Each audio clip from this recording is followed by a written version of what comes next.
Ada for wanting to divorce my husband after he left our newborn and toddler with our teenage daughter while he went out with another woman. I feel like I need some outside perspective on a really tough situation.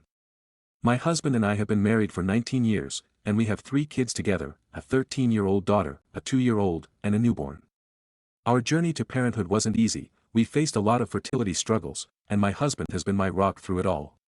That's why this situation has hit me so hard. Recently, I started thinking about divorce after I realized my husband had left our young children alone at home while he went out on what appears to be a date with another woman. It's been difficult for me to process everything, and I'm still unsure if I'm overreacting. His parents seem to think it was just a mild mistake, but I honestly find that hard to swallow. A couple of days ago, I decided to take a much-needed me day. I told my husband how I felt, and he agreed I could go out for a bit. I went out with my mom and sister for lunch, a mini shopping spree, and we even got our nails done. It was lovely to have some time to unwind. I left the house around 1 p.m., planning to be back around 6 p.m. My husband was supposed to be at home with the kids since we didn't have anyone to babysit on short notice. While I was out, I received notifications from our Ring camera. Around 5:50 p.m., I saw something was happening at the front door. I called my husband, who assured me everything was fine and that he was just picking up pizza. I thought nothing of it, knowing he was with the kids. Fast forward to around 6 p.m. when I got another notification that he was back home. Due to the long wait at the nail salon and bad traffic, I didn't arrive home until about 8 p.m. When I got inside, I immediately noticed something was off. My husband's car was gone. I walked into the house to find my toddler playing with spit, and my newborn was crying uncontrollably. My teenage daughter was in tears because she couldn't calm the baby down. I quickly took the baby, changed her, fed her, and got her to bed, checking in with my daughter to see what happened. She told me she didn't know where her dad was but that he had told her to watch the kids because he had something important to do. I comforted her and reassured her that it was a big task for her to handle alone. I felt awful she had been put in that situation. My husband finally came home around 10 p.m., looking somewhat drunk. When I asked where he had been, he casually claimed he was with his wife and having a good time. It felt like a slap in the face. He took off his pants and acted as if everything was normal, completely dismissing what had just happened. The next day, when I confronted him about his absence, he lied and said he fell asleep at 7:35 p.m. I was furious and called him out for being dishonest, insisting I knew he had been out with another woman. I reached out to my mother-in-law and my own mom for advice, trying to gain some perspective. My MIL minimized it, saying it was a common mistake for men and that I needed to move on for the kids' sake. You know, they need their father at home. I've been doing a lot of soul-searching since that day. Part of me wants to fight for our marriage, to believe we can work through this rough patch.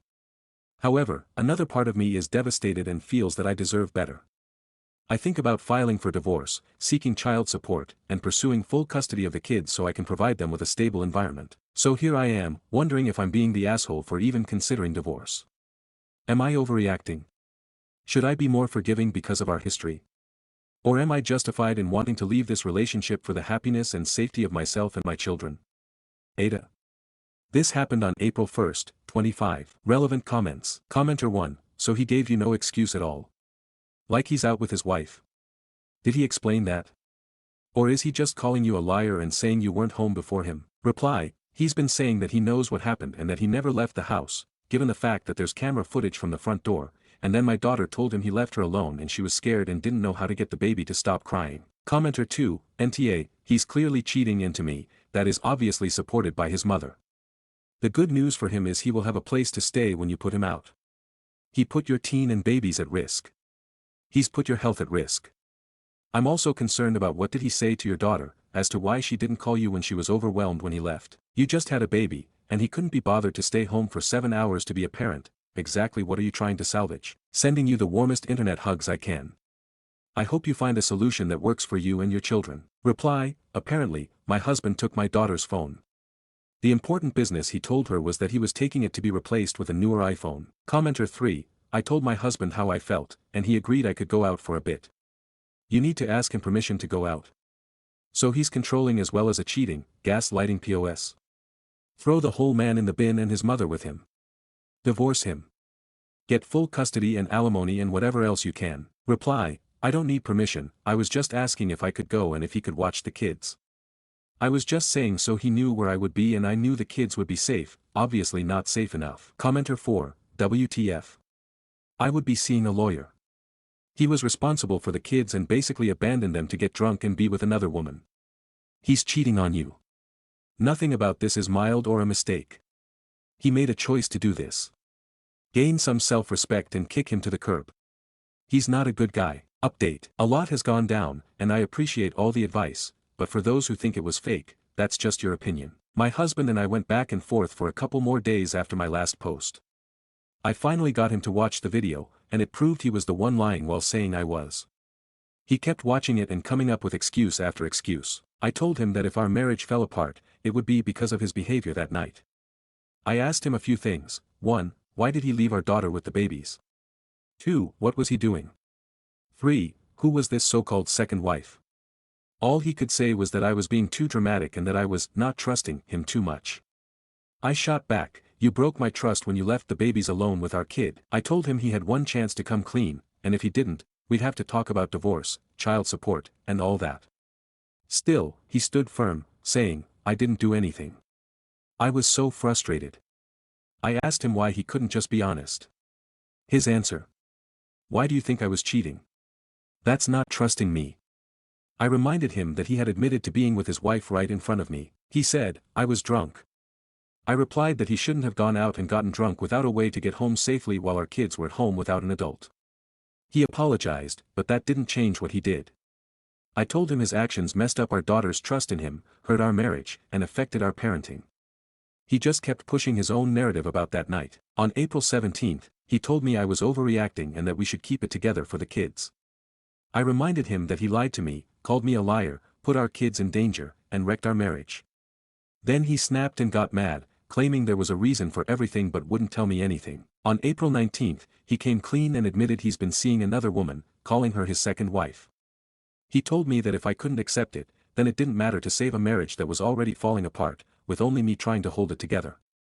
I shot back that since he was the one ruining our marriage and wrecking our lives with this nonsense, then fine, let it be.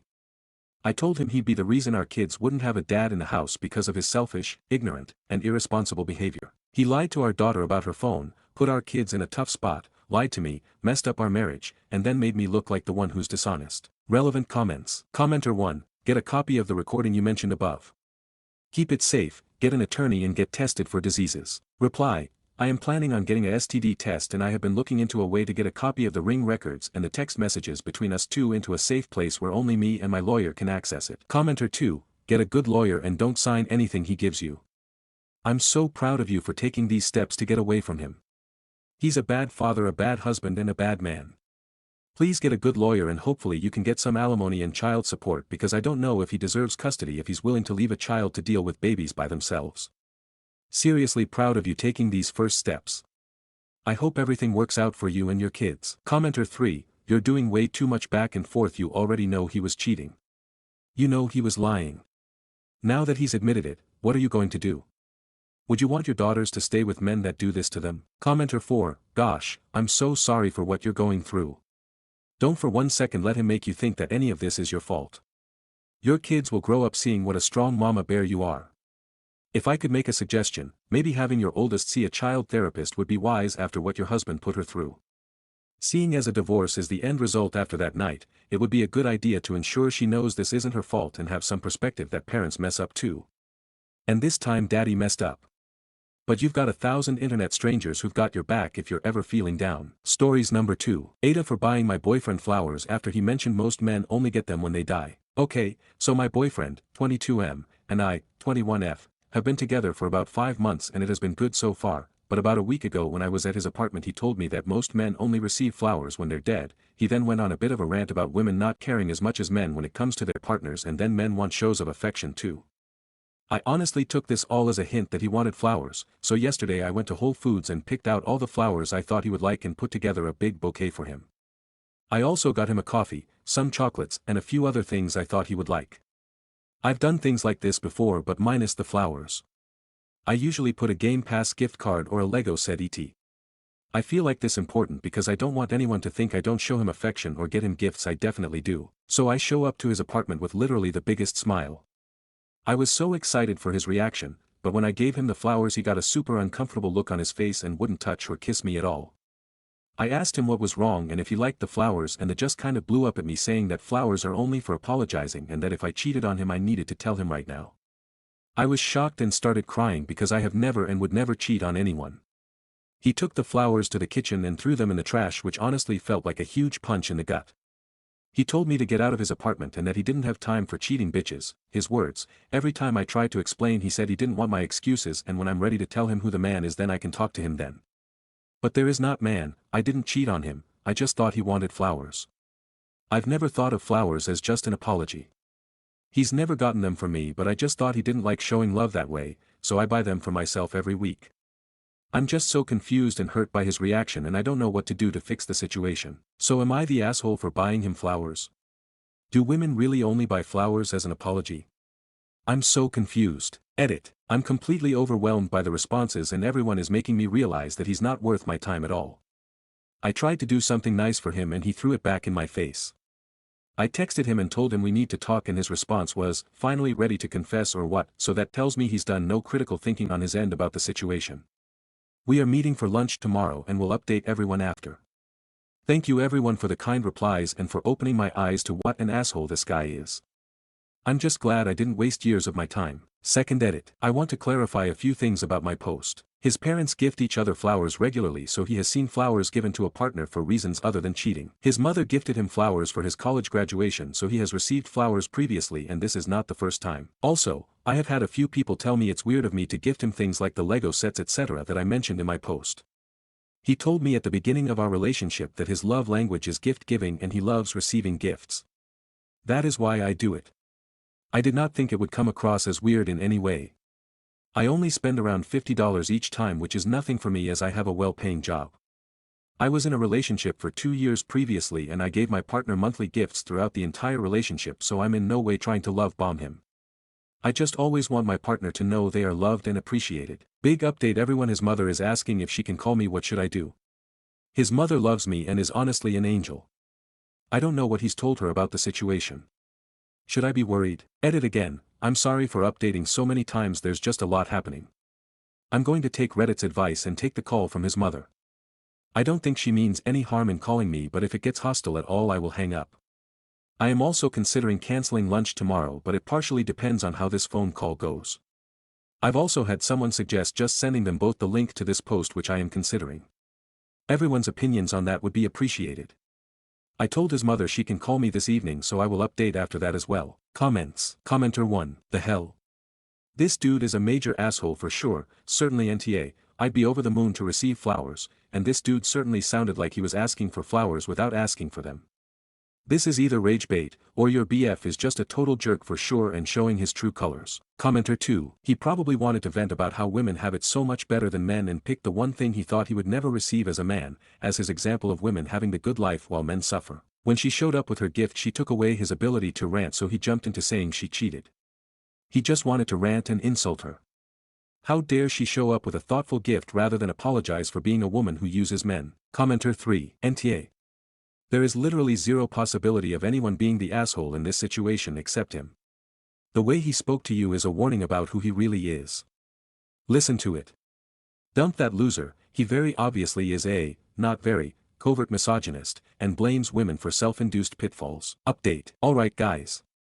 This isn't the update any of you were expecting, or maybe it is, and it's definitely not the one I was expecting to give. But his mom called me and it was both him and his mom on the phone. I pretty quickly told them I wasn't willing to talk to both of them, but my ex-boyfriend was crying. Like crying actual tears, so I listened. His mom told me he had been talking to her about us and she wants him to talk to me with her support so can tell me everything. He started it by telling me how he hasn't felt like I'm what he wants in a woman, I'm not willing to move in with him yet, and he's someone who only wants to date for 6 months before getting engaged, which he had not told me ever before, so this surprised me. This would mean he wants to be engaged next month, which is way too soon for me. He also told me that he has trauma around cheating because his high school girlfriend cheated on him in junior year and you guessed it. Apologized with a rose. Then he told me that he wants someone who is less career focused and someone who wants to have kids and not work. He said he thinks some of my ideals and morals are skewed but wouldn't tell me which ones or what he meant. He also told me he's realized I am a radical feminist, which I think is extreme because while yes I am a feminist I don't hate all men or think they are all bad, I never talk badly about them to him and have really given him no reason to think this aside from being pro-choice. He said he can't date someone who doesn't respect him and emasculates him. He said the flowers I gave him showed him that I viewed him as feminine and also showed that I was cheating. I told him again that I was not and had never cheated on him and asked if he had cheated on me before. He was quiet for I kid you not a full 2 minutes and then asked me to define cheating. I asked if he had slept with someone else and he said no. I asked why he mentioned the flowers if he thought flowers were emasculating and he said it was more about that fact that men are treated and more as slaves than human in our society. He said it was less about him wanting flowers and more about him feeling like women aren't owed flowers. That was enough explanation on where he was coming from for me. I told him our relationship was clearly over and we don't share the same ideals. He said he was willing to work on it if I would make change to become wife material. I said no and hung up. So yeah, lunch is definitely cancelled and we're not together anymore. His mom didn't really say much other than that she would miss me and would always care about me. I know it all seems like it was best for me. I'm heartbroken and I didn't expect our relationship to end like this. He knew I wanted to work on my career, wait to have kids etc. and always said he was fine with it. So it seems like he changed all of his expectations suddenly. I've been non-stop crying since the call and I don't know what to think. I feel so stupid for not seeing that he was like this sooner and I just wish I never dated him. But I hope that gives some closure to everyone and I appreciate everyone's help and kind words. Thank you everyone. Comments. Commenter 1. 1. He's way too traditional conservative. 2. He needed his mom on the phone for what? 3. Radical feminism does not mean hatred of men. It means we're sick and tired of being treated as less, we want equal rights and pay. Good for you for seeing he is an asshole. Reply, I don't think that's radical though. I think that's just feminism. There's nothing radical about wanting equality in my opinion. Commenter 2, just read the update. I know it's rough but wow, consider yourself lucky. This guy is cheating in some way if it took him so long to respond. No one turns on a dime like he just did. You are both so young, getting married after 6 months at your age is crazy. He has a lot of growing up to do and his mommy knows that. You will be just fine. Reply, I'm just glad our relationship ended when he started expressing these views. I'd rather that than him hide it from me. Stories number 3. Aita, for being petty to my girlfriend's parents. I already understand I've been petty, and most likely the asshole, but would still like some advice going forward. I apologize that this will be a wall of text, I am going to try to explain context. I will include a TLDR at the bottom. I, am 25, and my girlfriend, F26, have been together for about 4.5 years now.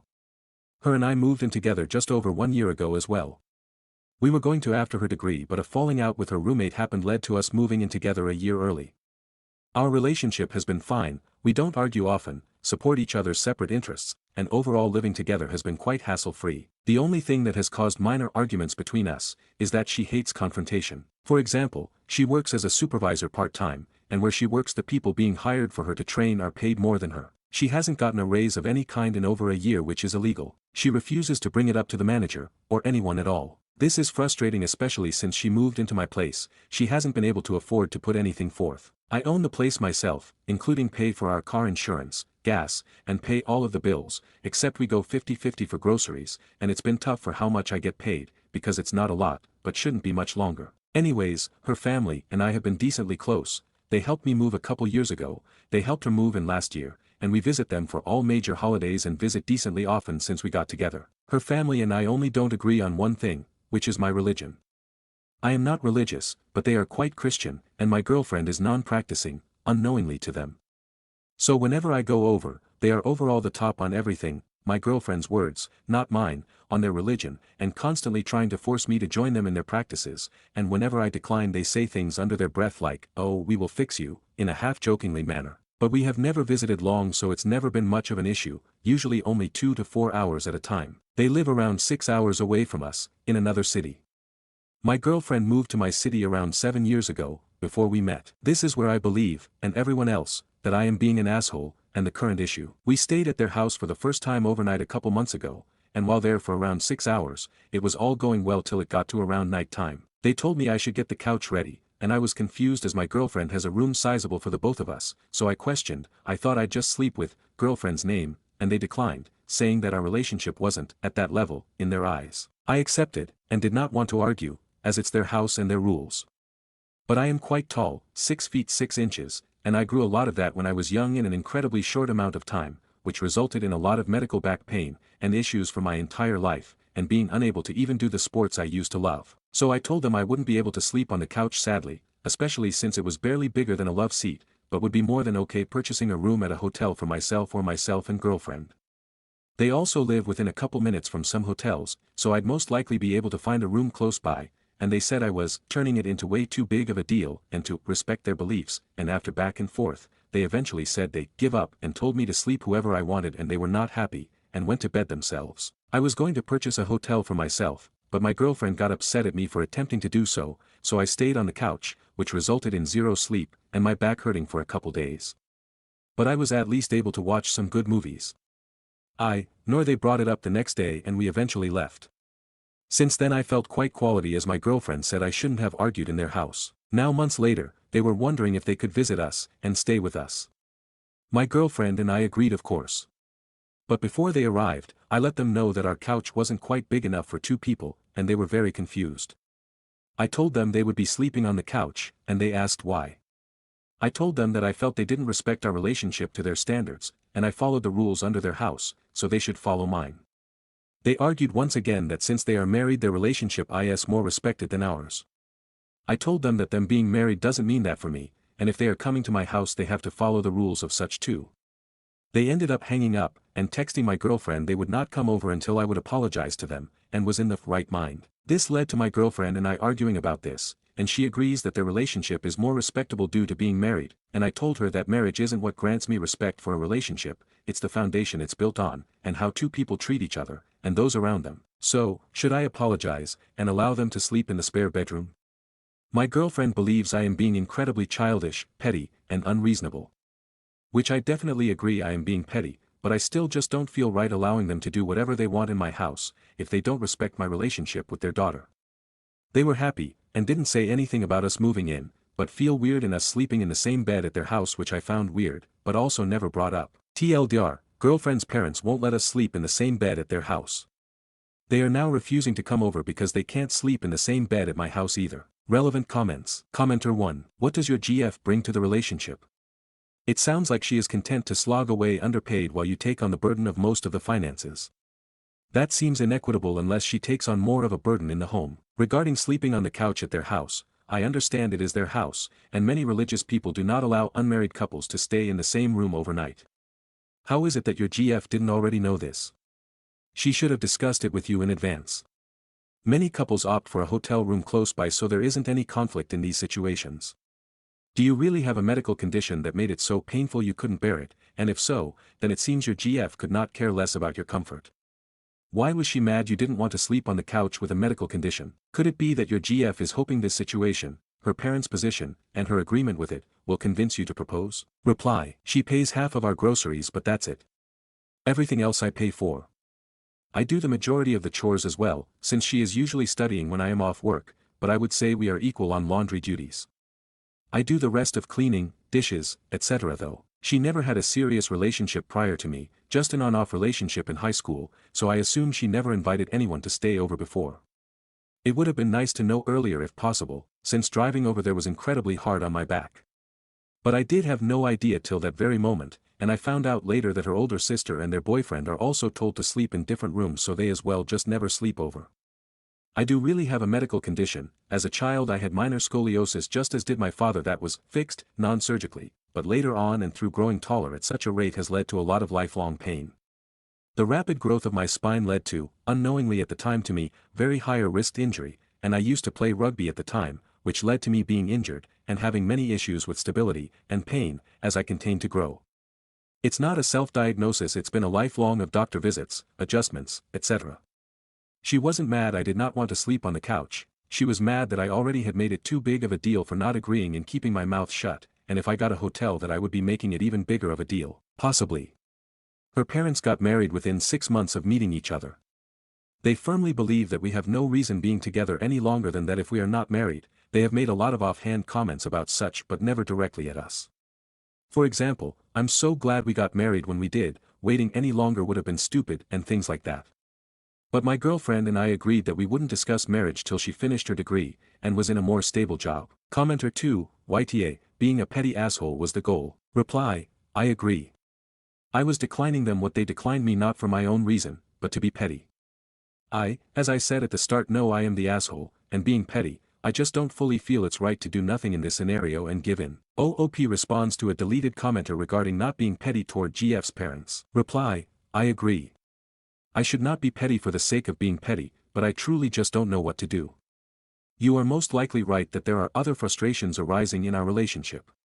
It just doesn't seem right to me to let them do whatever if they won't let us. Update. TLDR of last post, I was a petty, childish asshole and wasn't letting my girlfriend's parents sleep in the same bedroom at my place because they wouldn't let us sleep in the same bedroom at theirs. Hey, it's been 20 days, and I sort of forgot about this, but Reddit auto-logged me in and reminded me, and thought I'd give an update, ask for more advice. So I read the comments, and it helped me realize from outside POVs that I was 110% being a petty asshole.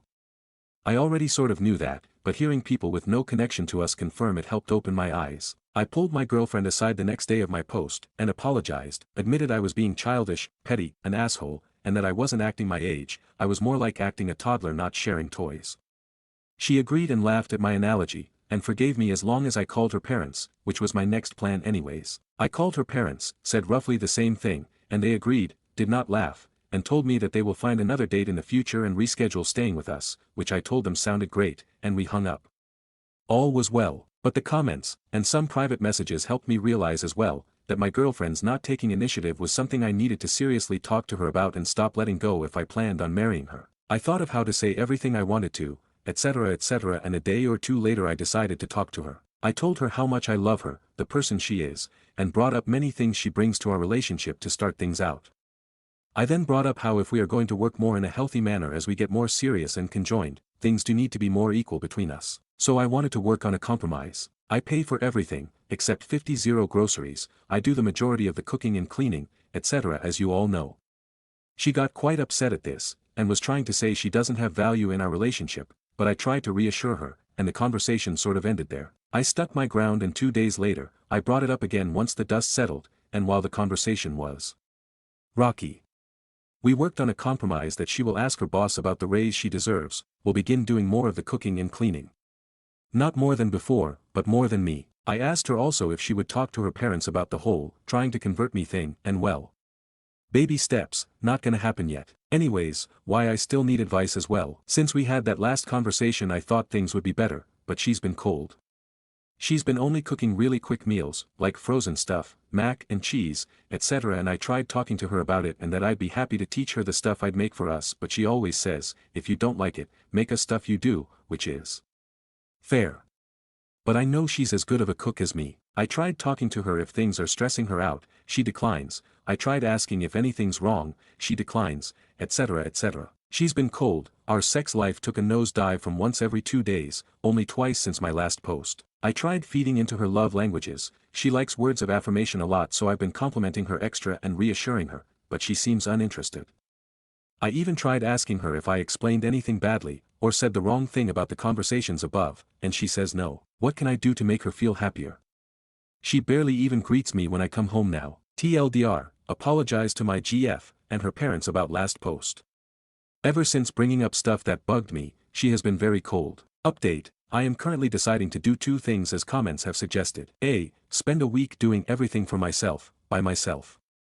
Watch what I please, make just my own food, and finally take the classes I have been waiting for her to agree to, pottery, baking, etc., and just do my own thing and see how she treats it.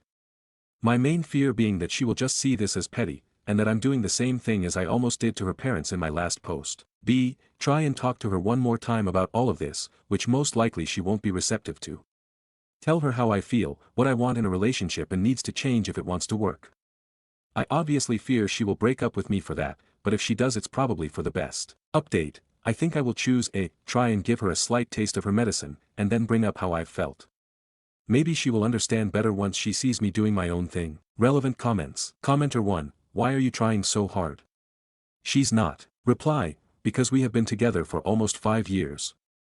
She's a great girl who I do love and want to make it work. Commenter 2, I think you did a brave thing admitting you were wrong and petty, and that shows that you are willing to change and learn for a better relationship. Huge gain in your personal growth and to be lauded. The way your girlfriend is behaving, punitively and coldly, after you reaching out to her for a closer and more equitable relationship is a red flag, and you should put any thought of marriage on the back burner for now.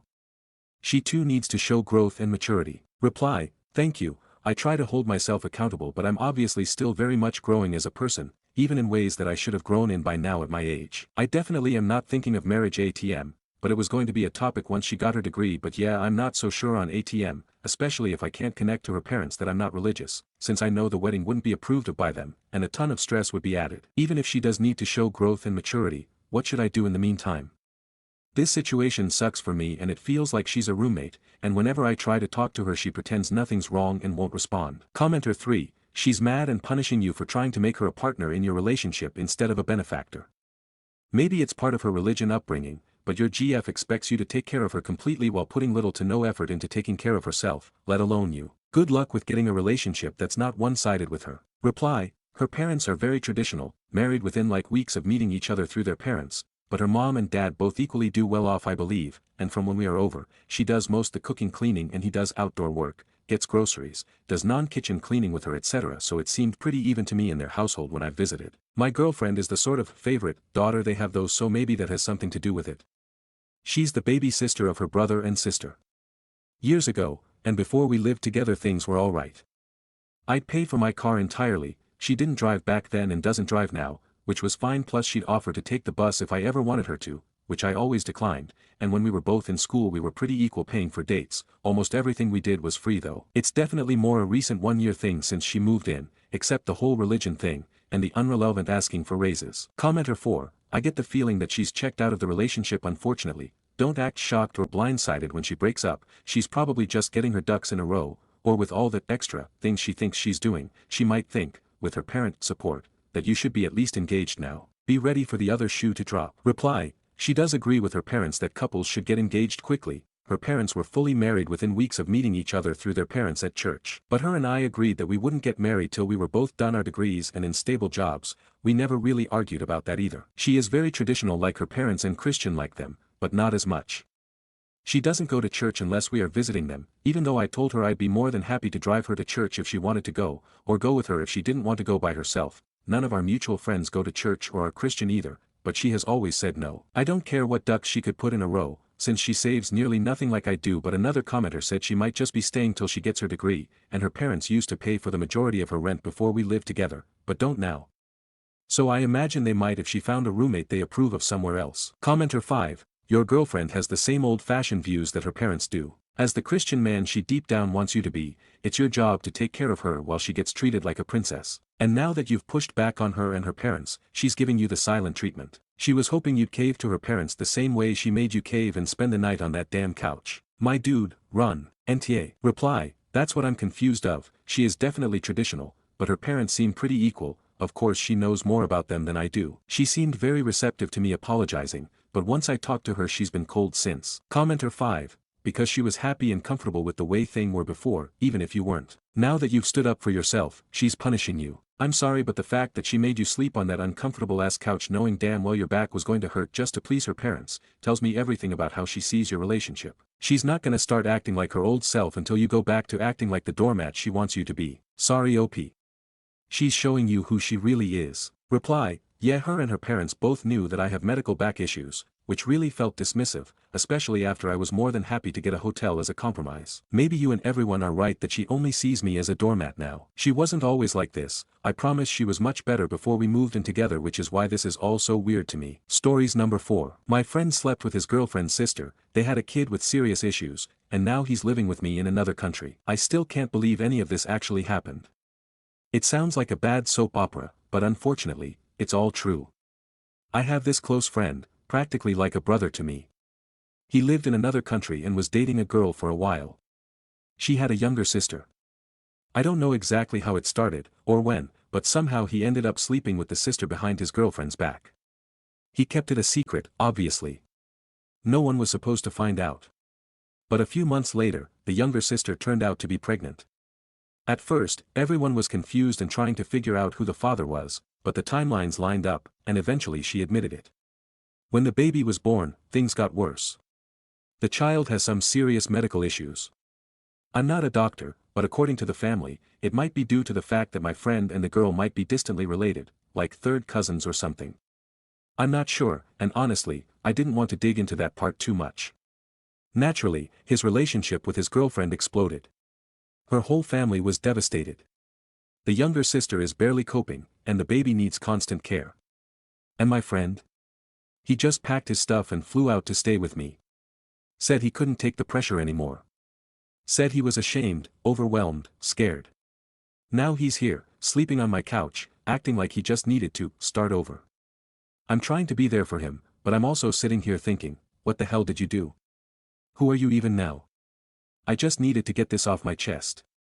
I'm stuck between being a friend and feeling absolutely horrified by what happened. Stories number 5. Aita for kicking my mother out of our house for making comments about my wife's pregnancy. I 37 have been married to my wife 36 for 12 years. We have a 10-year-old son who is autistic. 3 years ago, my wife had a stillbirth. She's currently 21 weeks pregnant and of course we're hoping for the best and praying of course. My wife has severe anxiety about this pregnancy now as well along with nightmares and I've just been trying to do my best for her. She's been seeing a therapist. We had dinner with my parents a few days ago for a family event, and my mom began talking how hopefully this one's born healthy mentally and physically implying about our son's autism. I instantly shut her down and said that's not even on our minds. She made a comment saying it should be, and my father told her to stop. A little later on she started talking again asking if my wife's considered high risk because she's of her age, then went on to say how she'll be praying for us. It's more likely to happen if it's happened before and my wife's age plays a factor now as well. I then said okay, I think it's time for you to leave. She got upset and said what she said was kind, and I said I already told you not to bring it up. We got into a huge argument but she did end up leaving. My father apologized on her behalf. Later that night my mom started texting me calling me an and said she couldn't believe I would kick her out of my house for saying she'd pray for me, and how badly I broke her heart tonight. She went on a rant how this isn't how she raised me. She texted me again today saying she's still waiting for an apology. Stories number 6. Coworker, 25F, thinks we, 22F, 20 to 30FM, are using office politics to bully her. I've been a high school girl, so I know bullying in the form of ostracization. But this is not the case. There are no office politics oppressing the victim. More or less, everyone in our office became close-knit about 3 months ago. We were all in the same training class for a new branch in our company. After finishing training, majority of the people in the office felt comfortable exchanging Facebook info. One person, Kathy, 25F, told us all she didn't use Facebook. This was a lie because I had searched her name and found her before she stated this. It was an active and very public account, but I never outed her to the rest of the group. I believed it was her nice way of turning us down. I understood because not everyone is comfortable with work friends on their personal media. Some weeks passed and she lets it slip that she has a Facebook. Something about her dislike about her friends sharing stuff on her feed. She was called out and she admitted she just didn't want to mix business with pleasure. Kathy didn't want work to get mixed with her personal life. Again, we understand. So more months passed. And during said months, our group interacted outside of work. We went shopping together, had barbecue, movie nights, drank wine and watched Scandal, etc.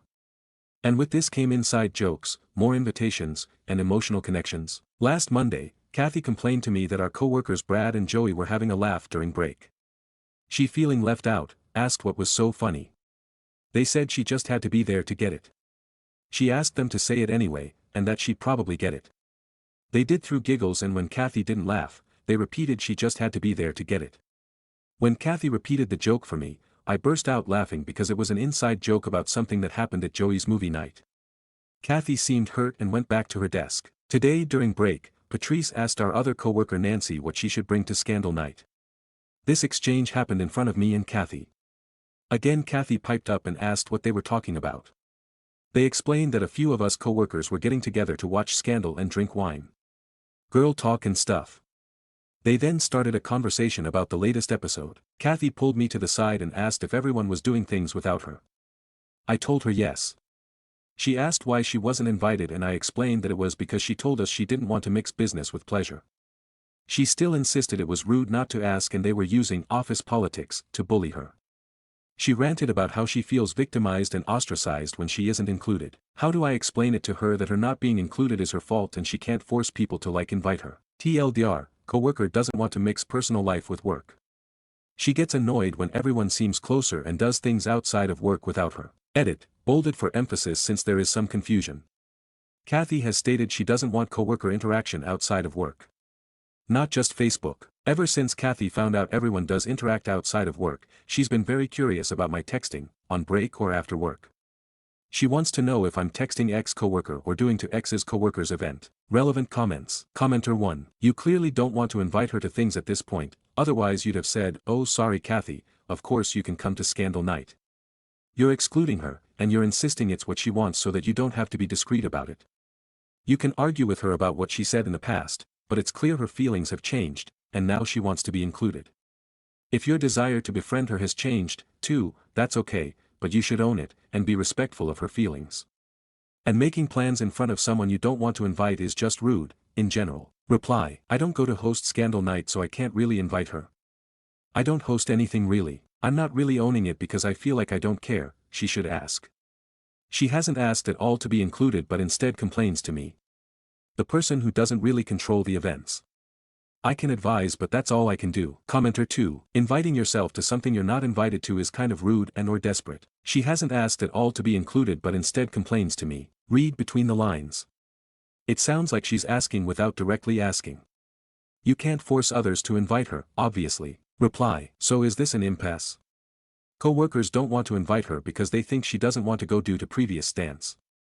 Kathy not wanting to ask to seem desperate rude. I'm the only one with all the pieces. What should I do? Tell them her stance changed and see where it goes. Commenter 3. Yes, you should say that Kathy seemed sad that she wasn't included in group outings. While she may not have seemed interested in the past, her stance seems to have changed. We should start inviting her to events. Update. I talk my coworkers during our time before shift starts, usually a coffee and donuts thing for everyone. I phrased it so that it seemed like I was hurt by the group talking about scandal night in front of me. They understood and promised to keep that to themselves. I also stated that maybe next time me and Kathy could go. Nancy was confused and Brad was visually disagreeing pissed. Apparently, Kathy lied to me about not being invited. Why, I don't know. Nancy sent Kathy a FB message weeks ago. Nancy said that she was thinking about having a TV and wine night. She listed a few shows and asked Kathy which would like to watch. It took Kathy a few days to respond after reading it. In the response, she said she had better things to do than drink cheap wine and watch trash TV. Also to not message her on FB again. I physically saw the message to confirm it wasn't some fake screenshot. I asked Nancy why she didn't tell us about this and she said it would make the workplace hostile. Brad also noted Kathy was a bitch and that I should just check out her Facebook. So I did, and like before, it's a very active and public account. Apparently, for months she's been posting status, Kathy's tea, about our workplace. Sometimes venting, sometimes actually harmful statements. One that really bothered Brad was when she took creep shots of everyone and posted that he was a fat N-word, hard R, something about Tyler Perry. He only found this out because one of Kathy's FB friends sent it to him. I was also not left out as she posted a direct photo from my own social media and captioned it that I'm a bottle redhead who sets feminist back. There was something about Nancy's scandal night, but she called it for desperate soccer moms and wannabe Stepford wives. Brad said he didn't want to tell us because he went to HR and they haven't gotten back to him yet. That they said though it counts as cyberbullying, it's her social media but she had her phone on the work floor, against the rules. So now I have all this information and confused on what to do. Kathy's been lying to me and very rude herself. But why would she lie to me? What her end game? I have about 4 hours until my break with Kathy. Should I confront her? Update. So I didn't confront Kathy during break. I didn't even get to decide whether or not I wanted to because as soon as my break started, my supervisor, Linda, approached me. Linda explained that she knew Kathy reached out to me about the office clique. Over lunch, she told a story about how something like this happened to her in high school, and that Kathy was reaching out to me to be her proxy. That she knows I don't hold these events but I should speak on Kathy's behalf. I said I understood when another supervisor, Dan, butted in. Dan said Kathy also told him about the office problem, but he ignored it because he knew she has been invited. They discussed it among themselves and cited that people have used the company email to send out invites. This allowed the supervisor to see the exchanges between everyone. Kathy had been invited and bluntly stated no to several things not to waste her time. Linda apologized to me and told me to forget about the Kathy issue but the core message still counts. When I went to the break room, Kathy made a beeline for me. She started questioning me about how my talk with the supervisor went.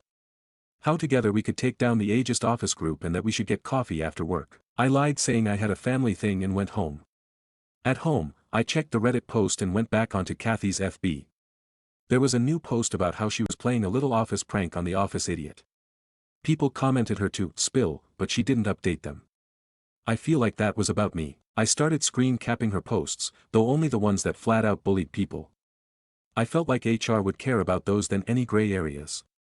Aside from the racist post about Brad, she made a post about a plan to sleep with a married coworker by getting him drunk. All of this has been weird. At work, Kathy is a professional, determined and a little headstrong.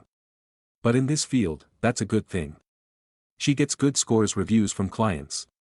But now all I see is her posting vile things about people I care about. Calling it truth tea, then running to me like a victim of a make-believe problem. I'm going to avoid her unless we're on a project together.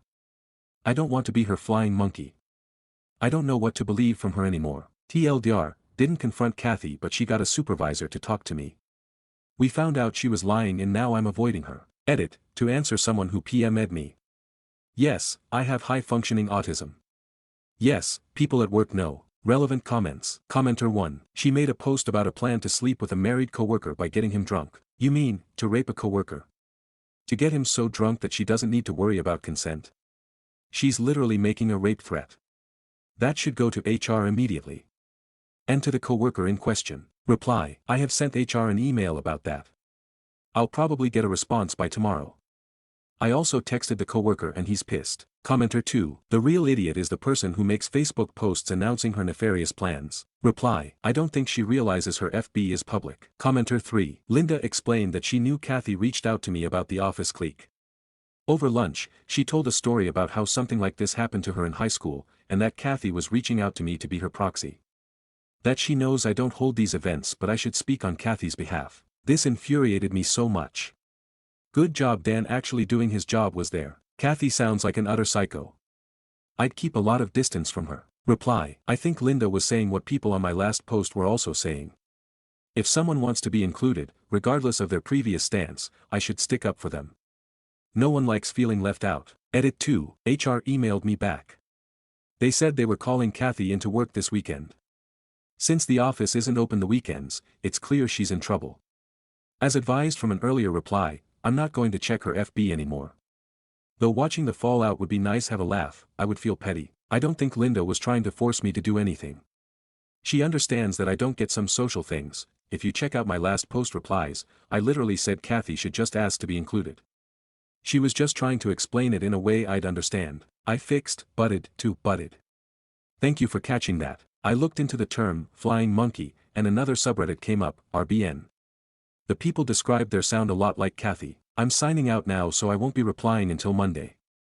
Sorry. Last edit post February 20th, 2017, 2 days after this update was posted. Edit 3, it looks like she was fired over the weekend.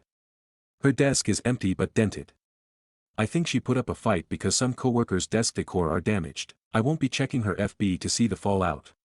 I have blocked her and am hoping for the best. Stories number 7. AIO for demanding my father pay for the replacement of my Invisalign that he threw away purposely. To keep this short, my father has a habit of throwing other people's things away without asking. Few examples. One day I brought a kebab for lunch but didn't finish it and planned to have the other half of it for dinner. I put it in the fridge at 12 p.m., by 7 p.m. that night I came down and it was gone. I asked if someone ate it and my dad just said, I threw it away, and when I got mad he said, don't leave half-eaten things in the fridge. In my country, if you collect cans or recyclable bottles, you can trade them in for 10c each. My mother had a whole basket she had been collecting that had about 80 cans in it. She kept it in the garage and one day she came to find it was gone. She asked my dad and he said he threw it away. Obviously my mother was mad not because of the money, but because she spent time collecting them and he didn't consult her before throwing it out, nor did he care. We keep our sneakers and boots, shoes we don't wear often, in the garage. My mum brought a new pair of sneakers and put them on the shoe rack, so now she had 2 sneakers. She went to work with the new pair and then came home and her second pair were gone. She asked my dad and he said he threw them away, didn't even ask if she was still going to use them and they were $100 sneakers. Now, I kept my box of Invisalign retainers in a backpack in my room and hidden in the closet. Yes, I'll admit the backpack had rubbish in it, 3 or 4 empty bottles of water and iced tea, and papers and books. Sometimes I can be messy, but I always clean out my bag every week and there wasn't any food in there. I came home from uni yesterday to find everything in that bag gone, including the box of my 15 Invisalign trays. The only person who goes through people's stuff in my house is my father, and my mother has had Invisalign in the past so she would know not to touch my box. I know he threw them out because I searched my entire room for them and didn't find anything. I've never lost a box before. I always know where I keep them, so there's absolutely no way they vanished. I confronted him and he said he doesn't remember, he just threw what was in the bag away. I'm absolutely furious. Not only did he just go into my room and throw them away, but he's refusing to pay to have them replaced, and it may be up to 3,000 Australian dollars, as my health insurance doesn't cover lost or damaged Invisalign. My father said I'm disrespectful for confronting him and being so angry, as well as demanding that he pay the cost of replacement. What do I do? This was my last 15 trays as well. I was due to finish by June after 2 years of treatment. Now I'll have to wait and pay extra, all because he threw my stuff out. Also, my father has not paid a single dollar for my Invisalign treatment. I'm 19 and paid $9,000 for it, plus $1,000 for tooth extractions I had to have as my mouth was too small for all my teeth. None of this is covered by private health insurance, so I have spent $10,000 on my teeth, all of my own money, because they have been a huge insecurity of mine and also have affected the way I eat. One more thing, the box is clearly labeled Invisalign and it has my full name on it. It wasn't some random black box that could have had anything in it. Anyone who can read would know that it was an Invisalign box, and it was heavy as it had 15 aligners in it, so the excuse of, "I thought it was empty," is not valid either. Update. AIO for demanding my father pay for the replacement of my Invisalign that he threw away purposely. Thank you guys so much for all the advice, supportive DMs and funny comments that were left on my post. I have a bittersweet update. The sweet part is that I called my dentist and explained everything to them. They told me not to worry and that they will replace all the aligners for free and that they will be ready for pickup next week. They sympathized with me and my situation, as well as acknowledged that I am a good patient and do not have any prior history of losing or damaging my aligners. Unfortunately, it will add some time to my treatment, but only an extra month or so, which I am fine with. The bitter part. My mother and I confronted my father about this. We tried to be civil and just ask why he threw them out and if he knew how expensive they are. He completely dismissed us, for angry, and walked away. We tried to reason with him, but he just scoffed and said, "I don't need this drama right now." A few hours later, my mother lectured him on how he keeps throwing our things away and that he has to put an end to this behavior or she will start throwing his things out as well. I'm a bit surprised because I was terrified he would start yelling, but nope, he was just watching TV and completely ignoring her while she was giving him an earful. This morning he left the house before 6 because when my mother woke up he was already gone, and he hasn't come home since or messaged us. It's 4:20 p.m. right now in AUS. He's unemployed, so I don't know where the heck he's gone, but I don't really care. If anything groundbreaking happens, I will let you guys know. Stories number 8. How do I, 42F, tell my husband, 42M, of 15 years I want a divorce now that he's less of an AH? My husband, 42M, and I, 42F, have been married for 15 years, and together for 20 years, as of this month. To be honest, we've both sucked at various points in our marriage. The first year was great. Years 2 to 6 were rough after we moved from my job and he became unemployed and had years of on and off work. He was lazy and entitled and I was mean and emotionally volatile. We fought a lot. We both handled it poorly in our early 20s. Things stabilized when he found a good job and matured a bit. Still, he's always been a bit entitled. Financially, I make more. I do 80% of the housework. He does his laundry. I do mine, plus sheets, towels, anything joint. He thinks he takes out the trash because he takes out the kitchen garbage, and thinks I'm unreasonable for asking him to empty the bathroom because I'm the one who uses that garbage can. I spent years planning vacations, doing all of Christmas. I'm a different religion. But I love our nieces and nephews and his parents. It's really most of the work. He does mow the lawn and snowplow. I help shovel snow and that's it outside. I do maintain my own car. I believe he thinks his big contributions to our relationship are tracking and managing Netflix and other shows, driving, and being fun. I'm not kidding. Some of this happened because I was too particular and controlling, and I have a higher standard than he does, which sometimes is bad on me, sometimes bad on him.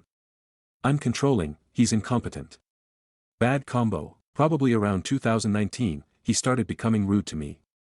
It started small, but I addressed it regularly. The most annoying part was when he blamed me for everything. The tiny example is when he couldn't find the TV remote. Where did you put the remote? The rudeness increased after his best friend died by suicide. I gave a lot of leeway and stopped pushing back on his rudeness. I told him multiple times he needed to go to therapy.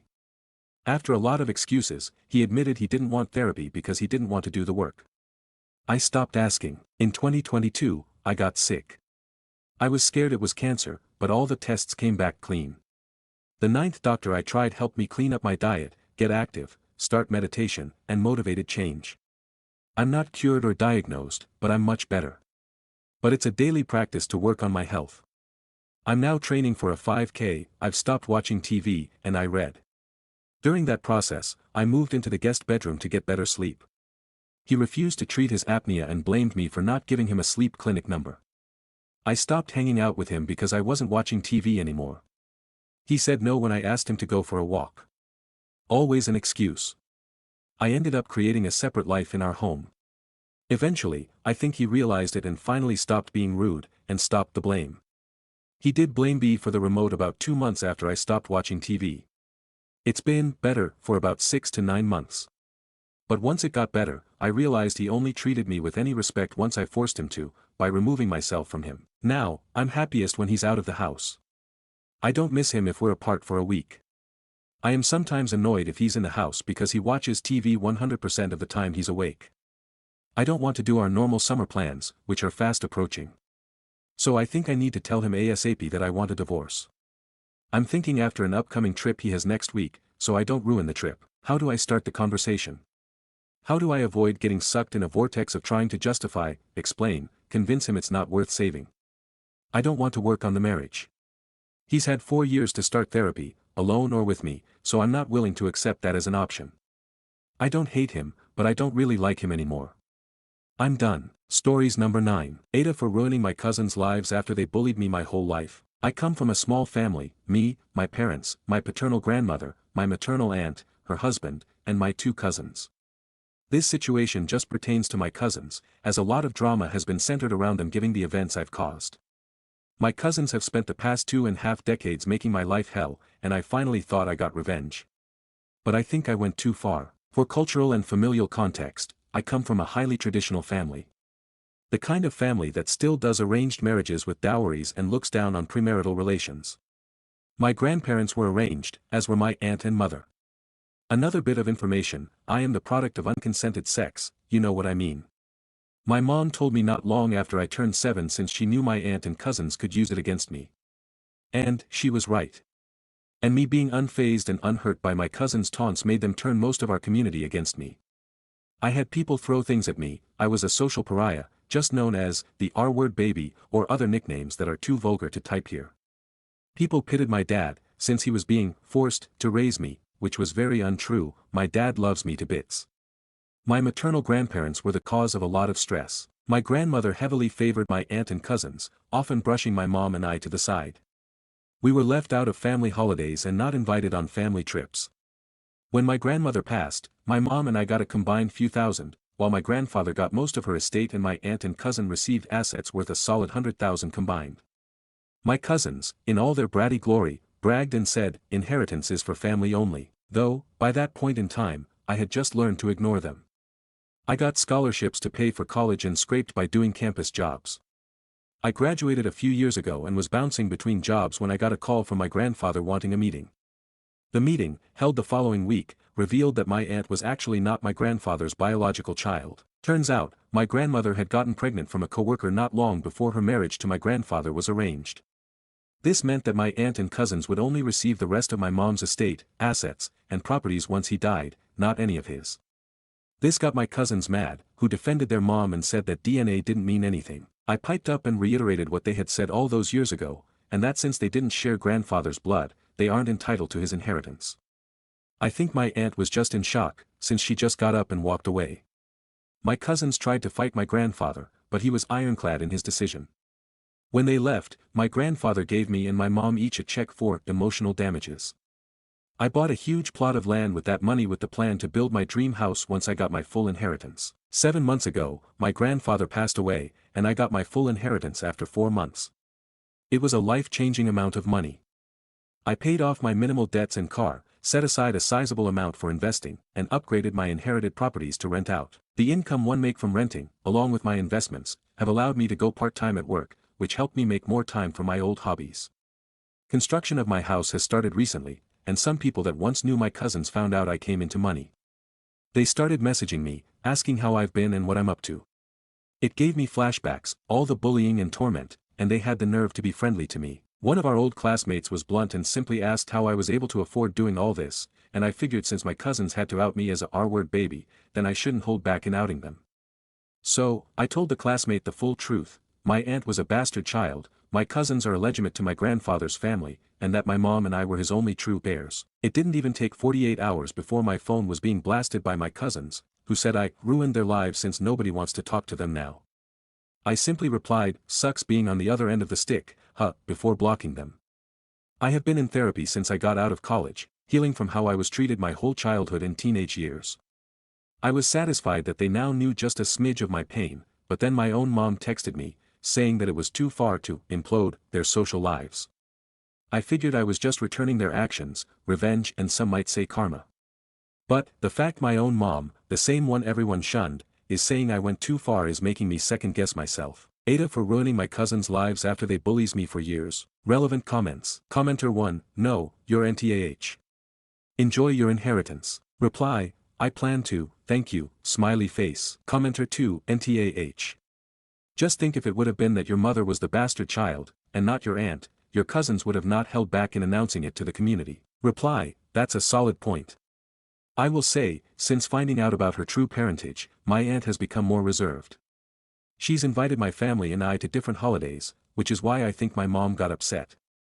I think she's just happy she has a civil relationship with her sister now, and isn't proud I stooped to my cousin's levels. Commenter 3, NTA you simply told the truth, and now they are facing karma for their vile treatment towards you and your mother. Commenter 4, NTA, the only reason that your mom said that you went too far is because she has such a big heart and capacity for forgiveness. She just doesn't want anyone to suffer the way that you both suffered. But she's missing the point.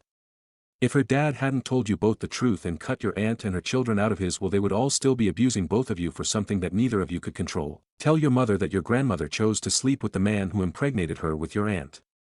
Your mother had no such option. Your grandfather ended up being a good man, and I think he did what he did because he was ashamed that he didn't act earlier and tell your aunt and her children to shut their mouths. Update. Hello everyone. Just wish to keep everyone updated and add more information. Firstly, I am from China, but currently live abroad.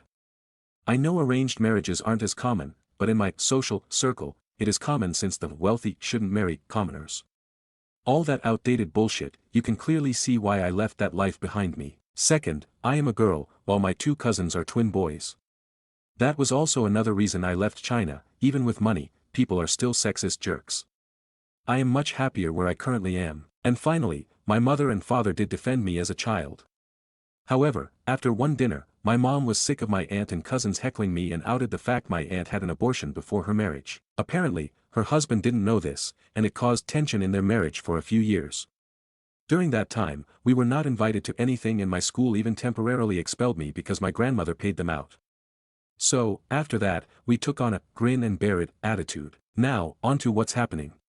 My cousins have now started spouting that they are going to contest the will. Since my aunt didn't consent to a DNA test, documentation had been found alongside my grandfather's will. I talked to the man who handled my grandfather's will, and he said that he doesn't think they have a case since they still got my grandmother's assets, a strategic move on my grandfather's part since it was still a sizable amount, just not as much as his wealth. He still advised me to move my inheritance to an overseas account. He highly recommends an account in my current nation of residence, which I wanted to hold off on since the current political climate is not good and the exchange rate will lessen the value of my money. I'm sure you can guess where I live now, lol. However, I am willing to do it upon getting more legal advice. My cousins also said they are going to sue me for defamation, which I personally don't think they have a case with since all I did was tell the truth, and emotional damages, which they have more of a case for since in China, only extreme cases are eligible for that charge. At this point, I want to wash my slate clean, but my cousins are going to keep dragging this out, and I honestly don't know what to do. While I am part-time, I don't want to have to use my garnered PTO to go back and face this. At this point, I am very stressed out. My mom has told me that my cousins aren't actually going to do anything, that she heard from my aunt they're just mad, and to give it a few weeks. But, I can barely handle the stress after a few days. She wants me to wait possible weeks. Like, what? I hope this drama ends soon, I will keep you all posted. Top comments. Commenter 1, I'd tell your cousins, if you can sue me for defamation of character, I will definitely be able to sue the two of you. After all, you were the first to defame, not me. Commenter 2, if your cousins actually try to sue you for defamation you can easily counter-sue since that's exactly what they did too when telling everyone you are a baby. Commenter 3, Chinese courts don't work on law or fairness or due process. Listen to your advisor and move offshore and taunt them from afar. Commenter 4, defamation requires OP know that her statement about her cousin's illegitimacy was false at the time she made it, at least in the US, no idea about China. From what OP has said her asshole cousins definitely don't have a claim for defamation. But if China has something like the US's intentional infliction of emotional distress claim, OP may have a claim for that considering how they've continually bullied her for her entire life, but this is not legal advice. Stories number 10. My daughter's dance teacher invited her to a sleepover at her house.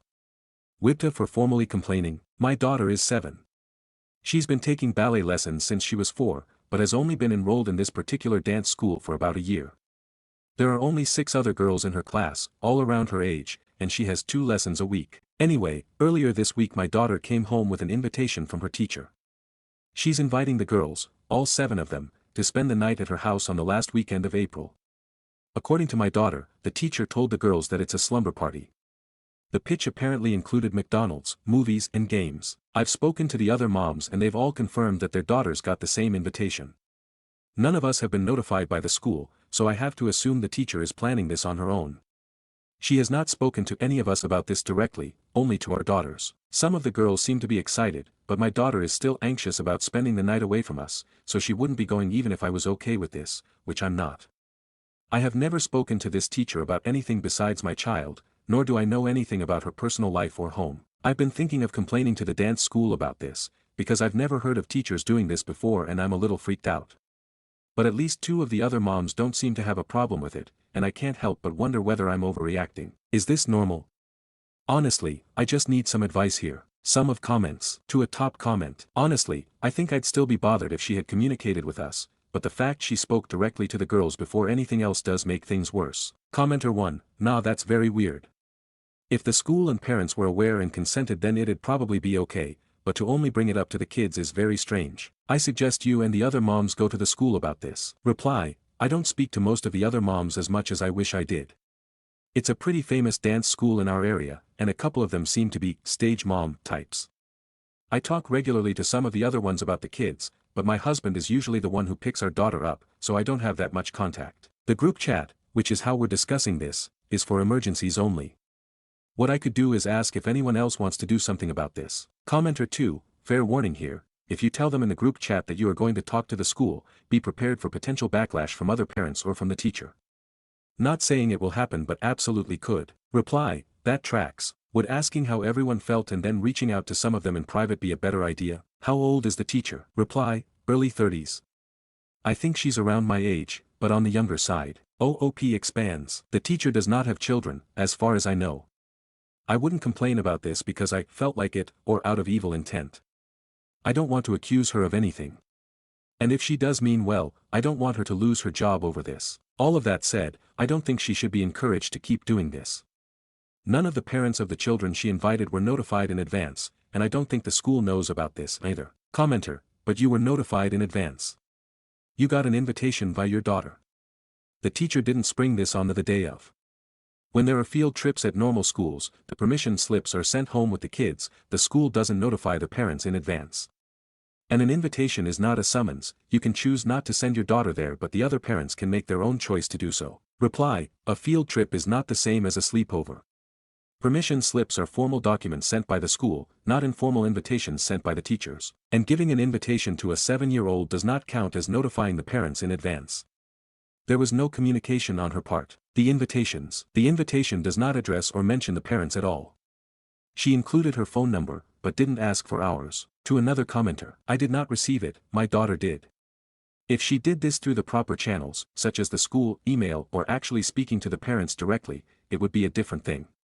She didn't speak to us, didn't ask for any contact information and didn't pitch it to us in advance. Commenter 3, why even send her to dance if you don't trust people? Reply, trusting someone to teach your kid ballet for a couple hours twice a week isn't the same as trusting them to take your child for a night. And again, I know next to nothing about her home or personal life. Editor's note, including this because I liked OOP's reply. Commenter 4, white women watch way too much true crime. Y'all trying to find wickedness in the most inane things. If you're uncomfortable, then don't send her, but it's more on you than on the teacher. It's not weird to have a coach-teacher facilitate some type of overnight group thing for a large group of kids. This gives them a chance to be shortly away from home in a safe environment. If she hasn't done anything to give you pause, this is a you issue. Reply, I don't watch true crime at all, nor am I white.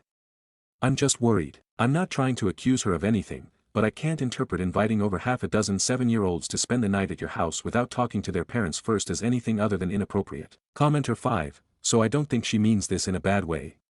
My parents, head coaches for my softball team, would host sleepovers at least once a season. Maybe you could talk to the teacher and parents could rotate being a helper chaperone. Kids get fun, majority of parents get the night off, accountability, win-win. NaH just miscommunication I think. Reply, yeah, I can understand miscommunications. I plan on speaking to her this weekend, and I hope we can at least clear some things up. Top comment. Commenter 1, my daughter's dance teachers would invite students to a sleepover in the dance studio, with other teachers. That's how they do it. Commenter 2, that's how my studio was too. We all brought air mattresses and slept at the studio. Update post. Thank you all for your input. A lot has happened, but I'll try to keep this short. I won't waste time and try to convince anyone to like me.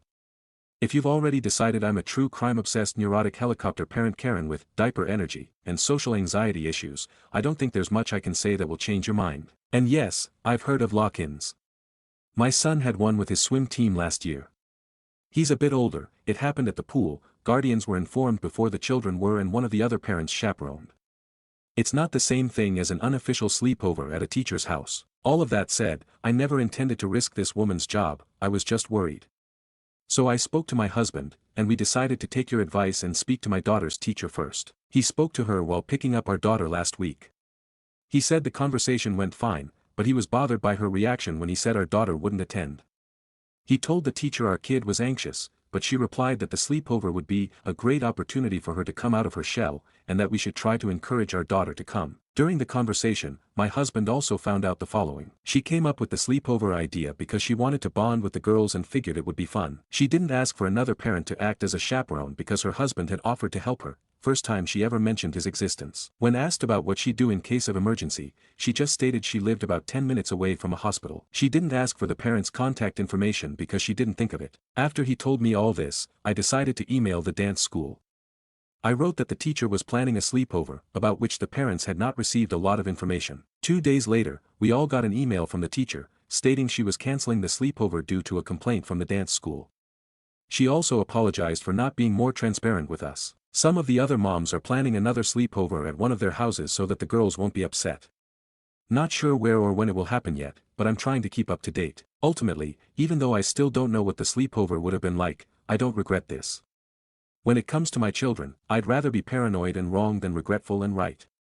If I complained and it turned out to be a completely innocent event, I'd feel embarrassed, even after apologizing, but it might be something I could laugh about someday. If I let my daughter go and something happened to her, or any of the other girls, would never forgive myself. I will reply to comments for the next day or so, but I won't update again. Thank you all. Sum of comments. Commenter 1, I think that was the right call. I personally believe the teacher had nothing but good intentions, but it's a learning lesson to be as transparent with the parents and school as possible if you want to plan something like this. Edit, guys, I appreciate the comments and upvotes but you do not need to spam, the road is paved with good intentions, every few minutes. Reply, I agree that's a possibility, but this also felt really unprofessional. I still don't understand why she didn't email us about the sleepover before talking to the kids about it, especially when that would have been much easier. At no point did she speak to us about this. She didn't ask anyone for contact information or allergies and didn't mention anyone else would be there with her. Commenter, 100% the right call. In due time you'll find out you and your daughter dodged a bullet. I'd start looking for a new dance school or different teacher. This is not safe. Reply, she'll have a different teacher in August, so I don't mind letting her stay for the next 2 months unless something like this happens again. Commenter, second she mentioned her husband helping, that's a huge no and should be reported. Reply, her husband might be a lovely person, but I have no way of knowing that for sure. The fact she didn't think of mentioning him beforehand does strike me as odd, though. To a longer comment about someone's own horrible experience. Trust me, I'm alarmed. We're an immigrant family, so I try to be mindful of cultural differences between the country I started raising my children in and the one we currently live in. It's pretty much the only reason why I questioned this. I'm very sorry to learn what happened to you and your sister. Commenter, unrelated, but what the hell is diaper energy? You think you're up to date with internet slang and are then walloped with something like that. Reply, no clue, and Google didn't help. If whoever called me that wants to clarify, I'll be very thankful. Stories number 11. Aita for dropping our baby off on my ex-husband and demanding he take the baby every other week even though he wants to be an every other weekend dad. This is so messy. My ex-husband 29M, and I 28F, originally agreed not to have any children. We live in Texas and this world just isn't a place I wanted to bring a child into. I also never wanted to be a mother. My IUD failed and I got pregnant. I was devastated because I wouldn't be able to get an abortion since we live in Texas. I wanted to travel out of state to get an abortion, and I wanted him to get a vasectomy since I didn't want to risk this happening again. He refused both. He said he wouldn't take me out of state to get an abortion, and he made me very scared of criminal charges. He also refused a vasectomy to prevent more children, since he didn't want to mutilate himself. Long story short, I filed for divorce a month after the baby was born. It took a little over 2 months for the divorce to be finalized, which was a month ago. Baby is now 4 months old, and the maternity leave that I was lucky enough to have is up. Ex-husband has moved into his own apartment. I live alone in my home that I owned prior to marriage that I inherited from my grandparents. Ex-husband has been visiting the baby here and there on weekends, but hasn't had the baby overnight ever. I've suggested it but he refused. To be honest, I don't really like being a mother. The baby and I just haven't bonded much. I've heard that sometimes it takes a while. I've been overwhelmed and I needed a break. I tried calling him and talking to him about agreeing to a custody situation. He blew me off and said he'll let me know when he finds a weekend that works for him. I was really pissed. I had this baby because of him largely, or I would have gotten an abortion. I love my baby but I don't want to be a full-time mom, I want 50-50. I work from home as a software developer. I'm lucky enough to be able to watch the baby while I work so I don't have to pay for daycare. But I need time to be productive with my work. So I figure 1 week I can be unproductive while watching my child, and the next week I can work extra hard to make up for it. My job is flexible so it'll work for me. My ex was dodging my calls, so I took our son in a diaper bag and showed up at my ex's work. He works as a car salesman.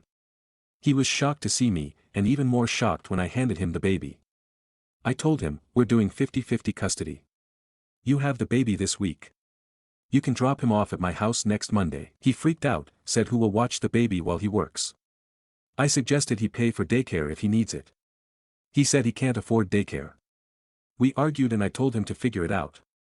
If I have to figure out how to be a mom he has to figure out how to be a dad. His parents are calling me every name under the damn sun, meanwhile they don't want to babysit for him. Edit. For all of you suggesting adoption, I tried that while I was pregnant. Ex refused.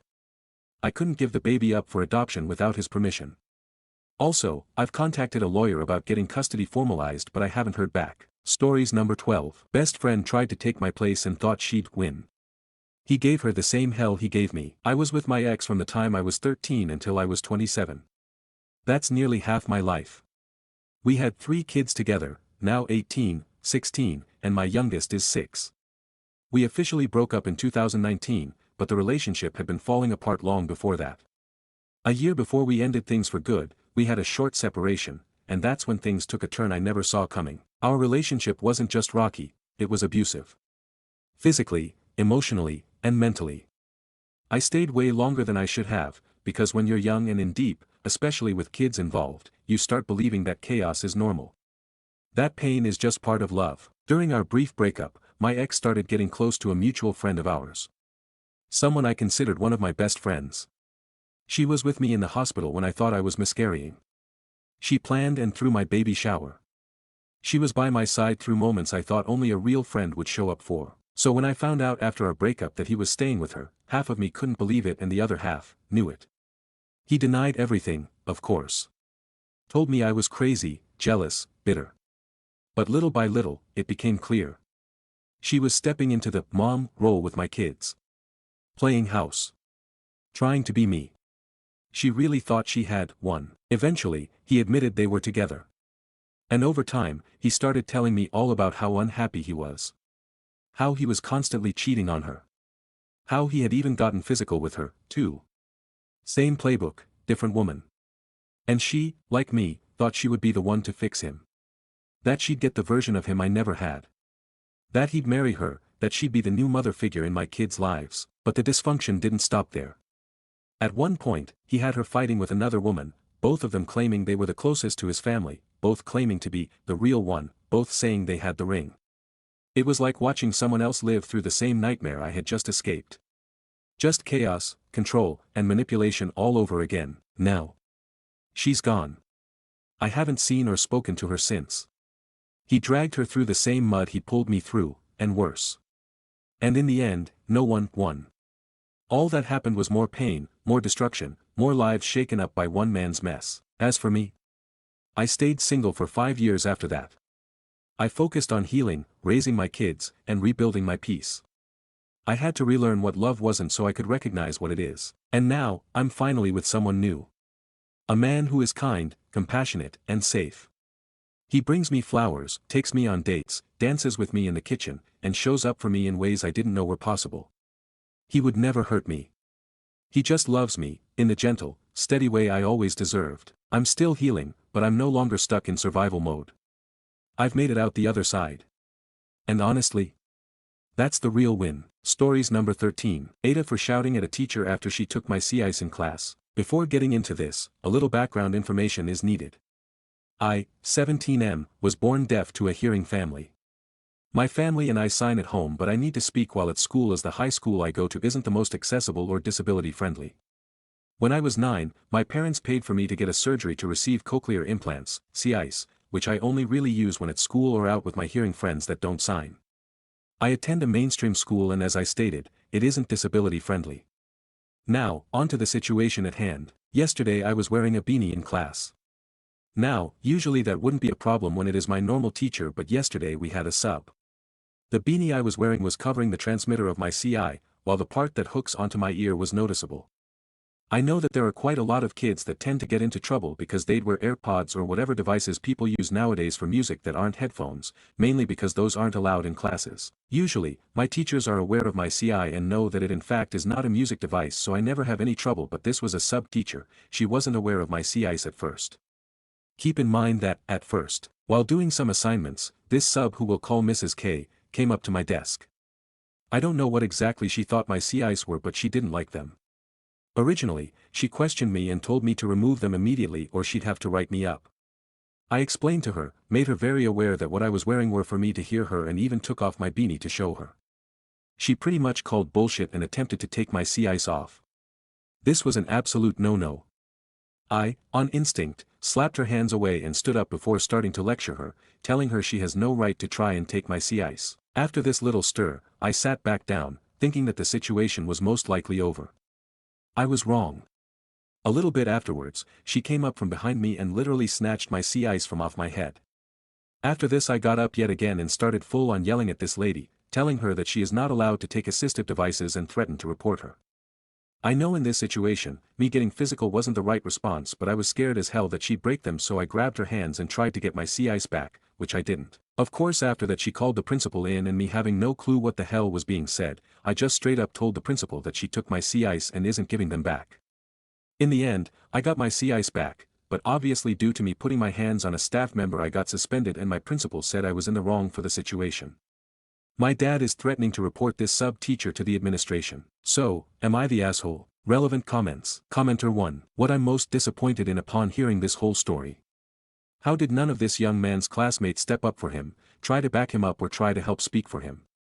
If I had been in that class, I'd have been suspended too if I saw someone, faculty or not, try to forcibly take an assistive device from a person with a disability, because shit would have got physical for me too, and I would not have felt bad about it during or after the fact like this nice young man does. Is this how we are institutionalizing our young men and women today?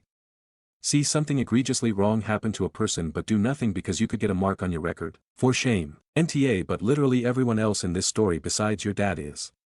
Especially the 10-20-ish peers of yours that sat by to see you get treated in such an appalling of a manner and did nothing to help you. Reply. I don't think anyone really knew how to respond to the situation at the moment it happened. I'm also not one of the most liked, as I'm perceived as different than everyone else, and while I do have a couple friends in that class, they aren't necessarily the bold stand-up to a teacher type. They like to keep to themselves, which I think is completely fine. Also, as I stated, you can get written up. Write-ups are pretty easy to get in this school, and I don't think anyone wanted one that day for standing up to a sub-teacher. While I would have appreciated some backup, I would have felt horrible if someone got in trouble for a situation they had nothing to do with. Commenter 2. What did the principal say was appropriate action that you should have taken when the sub grabbed your sea ice out of your ears? Reply. She told me that I shouldn't have touched the teacher, that even though what happened wasn't pleasant, I still had no right. She informed me that if something like this happened again, I should go get her or another staff member rather than cause a big scene and disrupt the classroom's learn environment. I don't remember everything word for word, but it was something along those lines. I do agree with the principal that I definitely could have handled the situation better. I'm not one to react physically or on emotions. I regret that I grabbed the teacher because that, for me, was completely out of line.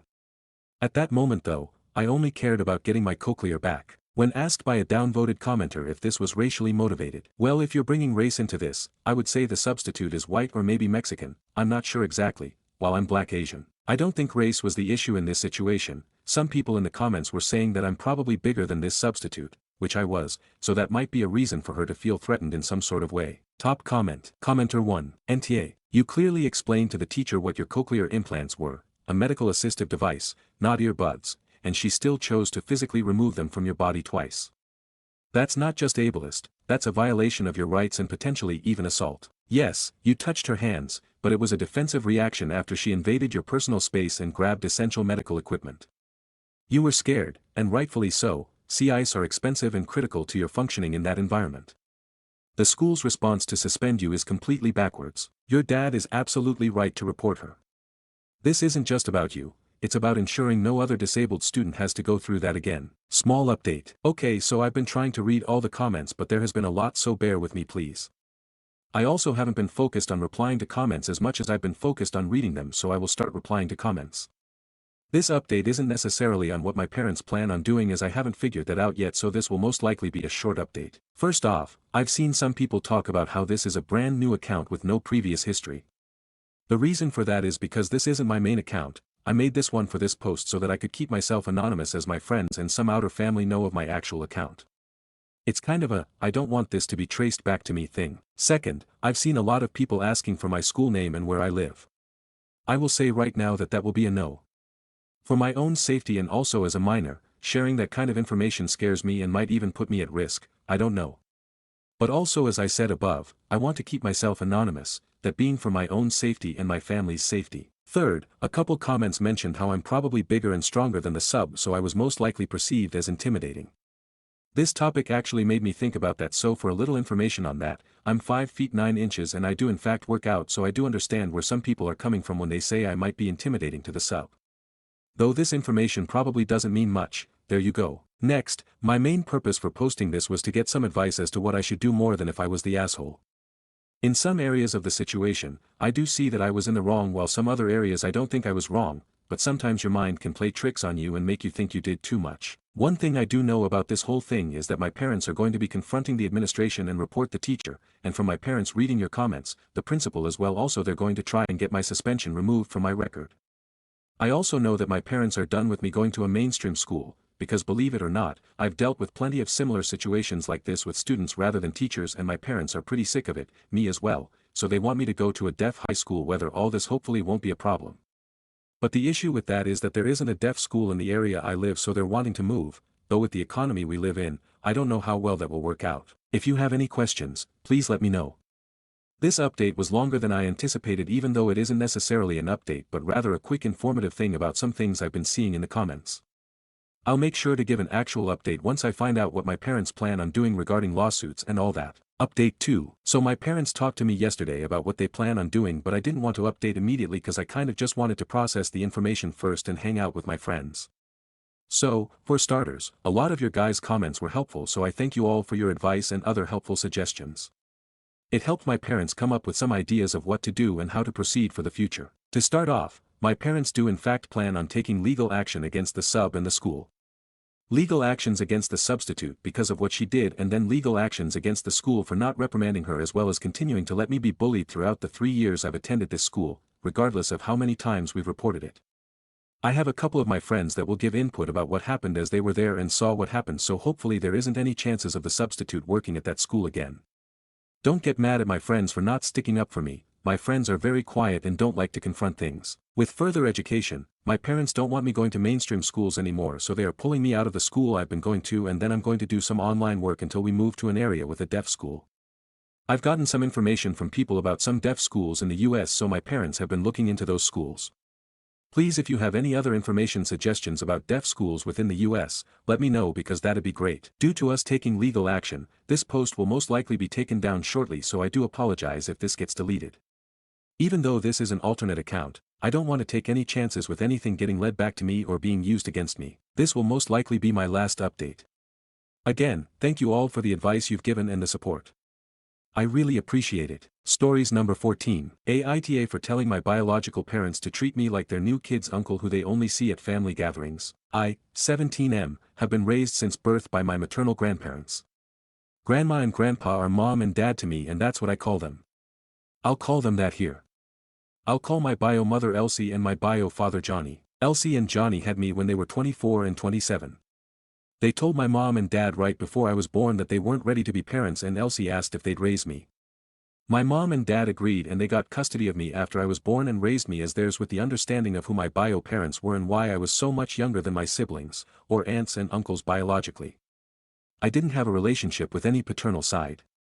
So it was just my maternal family in my life. I didn't see my bio parents growing up.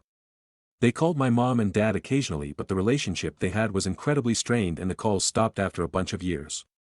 My mom found it difficult to come to terms with the lack of care Elsie and Johnny had for me. They never asked how I was doing, and I know mom couldn't understand that. My dad's attitude was always more of a, it's their loss, and he told me repeatedly what a great kid I was and how I was the best son he could have ever had. When I was 14, my bio parents got married and they invited everyone in the family, including me. My parents chose not to go because I didn't want to go. I think they only would have gone if I wanted to be there. But I feel nothing for Elsie or Johnny. In my eyes, Elsie's the sister I never knew, and that's fine by me. Some of my siblings did go to the wedding and they told us Elsie was pregnant. That was actually the first time I ever saw my mom so angry. She was furious that they had invited me and would have sprung that on me at the wedding. Her mama bear came out that day. I didn't care, but I told my parents I didn't want to get in the way of them knowing the newest grandchild if they wanted to try and work on the relationship with Elsie and Johnny. My parents decided to open up a small amount of contact with Elsie and Johnny again, but they shut that for a while because Elsie wanted mom to visit and stay with her for the birth and everything, and she expected her to leave me behind for at least a month. They did start talking again after another year, and Elsie was pregnant again, and then she had another kid since. Apparently they wanted more, but Elsie's age and her complicated pregnancies got in the way. Elsie, Johnny, and their kids are included a bit more in the wider family. I've seen them a coup of times. But I don't hang out with them.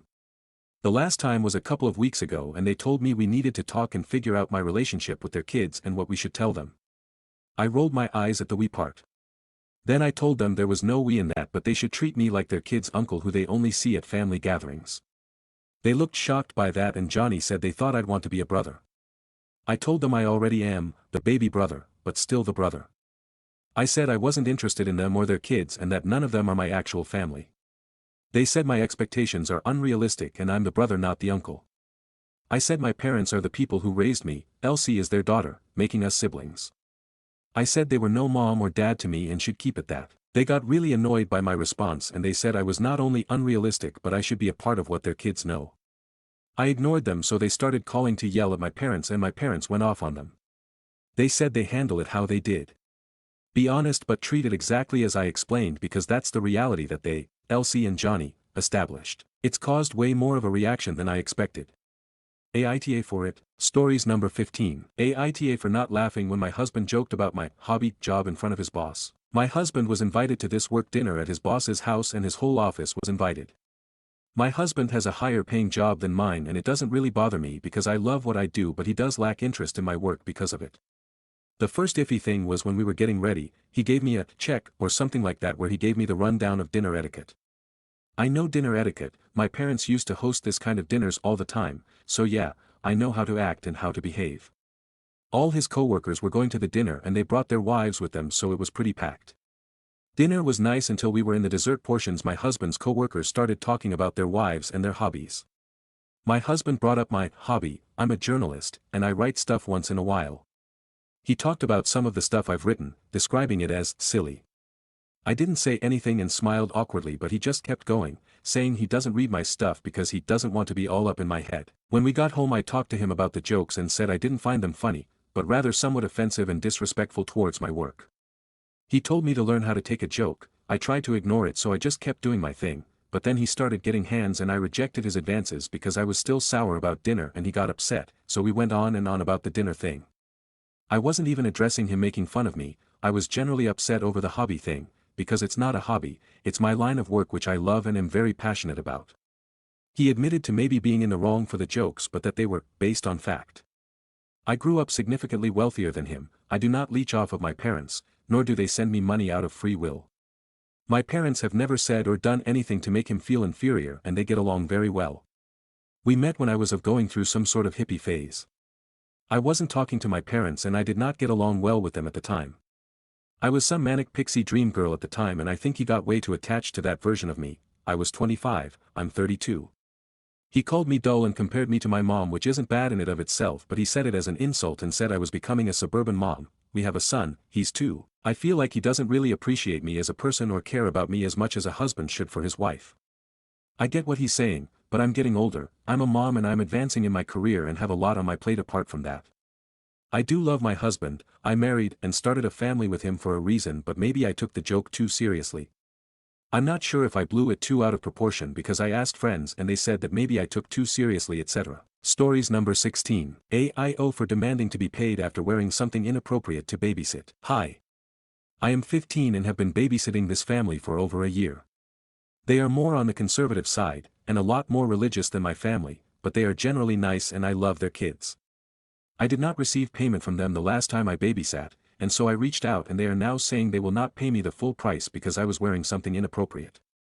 Just wondering if I am overreacting. For context, I was wearing a sweatshirt over my tank top, third pick, and only took it off after the kids asked me to run around with them. I babysat from 4 to 10:30, and normally charge $15 a $5 increase per kid, so $20 for 2 kids. I think I posted this multiple times. I was having trouble posting both pictures and text. Sorry. Text exchange. Me, hi. Hope you had a great weekend. I just wanted to reach out because I haven't gotten my payment from Wednesday yet. I know. You guys celebrate Good Friday and Easter, so I totally get that it probably slipped off your radar, but if you could Venmo me when you have the chance, that would be fantastic. The mom, hello May, Dan, and I have been talking about it, and quite frankly, we do not feel comfortable paying you the full amount after you wore such an inappropriate clothing to our house. The sick kids love you and we are more than happy to give you a second chance, but we cannot pay you more than $50 after you wore that outfit. Me, wow, I had no idea you guys felt that way. I am so sorry I made you uncomfortable. I just wanted to be in something flexible to run around in with Sarah and Eliza. That being said, $50 honestly does not feel like enough money for 2 kids and 7 hours. I understand you do not feel okay paying me full price, and I'd be willing to do half of what I normally charge. Sum of comments. Commenter, I would never babysit for these people again. Lesson learned, I guess. Try to get your money. But don't rely on them to be fair ever again. Reply, yeah, I think I am just done with this family, sadly. Commenter, TBH, I wouldn't wear that babysitting, but I don't think it's like scandalous or anything. Also makes no damn sense for them to pay you less based on your outfit. The logical solution would be pay you in full and talk about it and move forward, or pay you in full and hire someone else next time. Editing to add, since so many are misunderstanding. My personal preference is to not wear anything cropped or low cut when I'm running around with kids. That kind of work involves so much bending and stretching and twisting that can make your outfit shift in more revealing ways than intended. Pick up a heavy toddler while in a stretchy tank top, boom, now your whole bra cup is showing. Source, parent of 2. I worked for years in daycares, preschools, and as a nanny, and full coverage was always the expectation. It's a practicality issue, I am not shaming OP. Reply, it was 70 degrees out that day, and while it wasn't my smartest outfit, I didn't really want to be wearing super warm stuff. Lol. Commenter, you need to tell your mom or dad. This lady is ripping you off. If she didn't like what you were wearing, then she should have told you before you babysat for 7 hours. $50 is not okay. Reply, sadly my parents said there is nothing to do and I should just take the 50 and not babysit for them again. Commenter, why are your parents so spineless? I would be knocking on their door demanding full payment. Reply, my parents and the family I babysit for, my neighbors, have very different political views and really do not get along, unfortunately, causing my neighbors to not want to talk to my parents. I don't know the full extent of it, but I obviously cannot vote etc., so my neighbors are fine, or used to be fine, with me babysitting their kids, but they do not like my parents at all. Commenter, how is that outfit inappropriate? You're a literal child too. Please get your parents involved and have them give you your money. Reply, too much cleavage is my guess, I get it, but it was 70 degrees and not my fault I don't have tiny boobs lol. Commenter, did they ever stress any rules about a dress code to you in the past? I'm trying to see where they're coming from, but really struggling. This is insane. Especially since you were looking after two girls. Reply, nothing prior about clothing, other than they once made some odd comment, can't remember it exactly, about the necklace I was wearing. It was a Star of David, but I just chalked that up to them being very Catholic, but I didn't think that has anything to do with a dress code. Their girls are 5 and 7, so I thought it'd be okay to wear a tank top. Commenter, on another note, they were quite happy to leave you with the kids and not mention it. If it was that disturbing, couldn't they have addressed it before they conveniently left and had a really good time out for 7 hours, at your expense? Reply, this is what is so odd to me. I live 4 doors down from them, they had such a problem I easily would have popped home and changed. Top comment. Commenter 1, It's mom time. She should call them and fucking shame them. Make sure your mom shames them for being predators who lust for teens. Make sure you tell everyone teen girls are not safe there because they sexualize young women. Women must wear full covering so they don't tempt the perverts. Reply, thank you. Mini update in comments 2 hours later. Whoa, I had no idea this would blow up like it did, thank you so much for all the advice. It's 1 AM where I live, so I'm obviously not going to reach out now, but I am planning on insisting for at least 3/4 of the original amount. She obviously won't pay me for all of it, and I won't be babysitting for this family again. I'll try to keep this updated. Thank you so much for the support, haha. Update post. Hi. So this is an update to the post I made last night about a babysitting fiasco.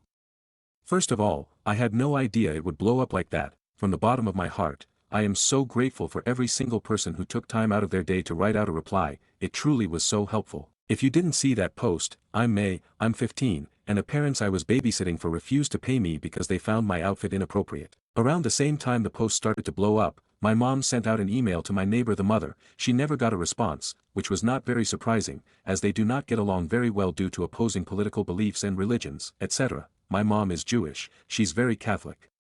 A lot of people suggested taking my neighbor to small claims court, but where I am at, the price of even filling a claim is half the money I would have made, as well as the fact that we live in a small town and my neighbor is a huge member of her church and very popular, not really sure how to phrase it in a non-high schooler way, haha, so it just would not have been worth it. Anyways, I sent another text, got a response, etc., and the rest of the story is included over the texts.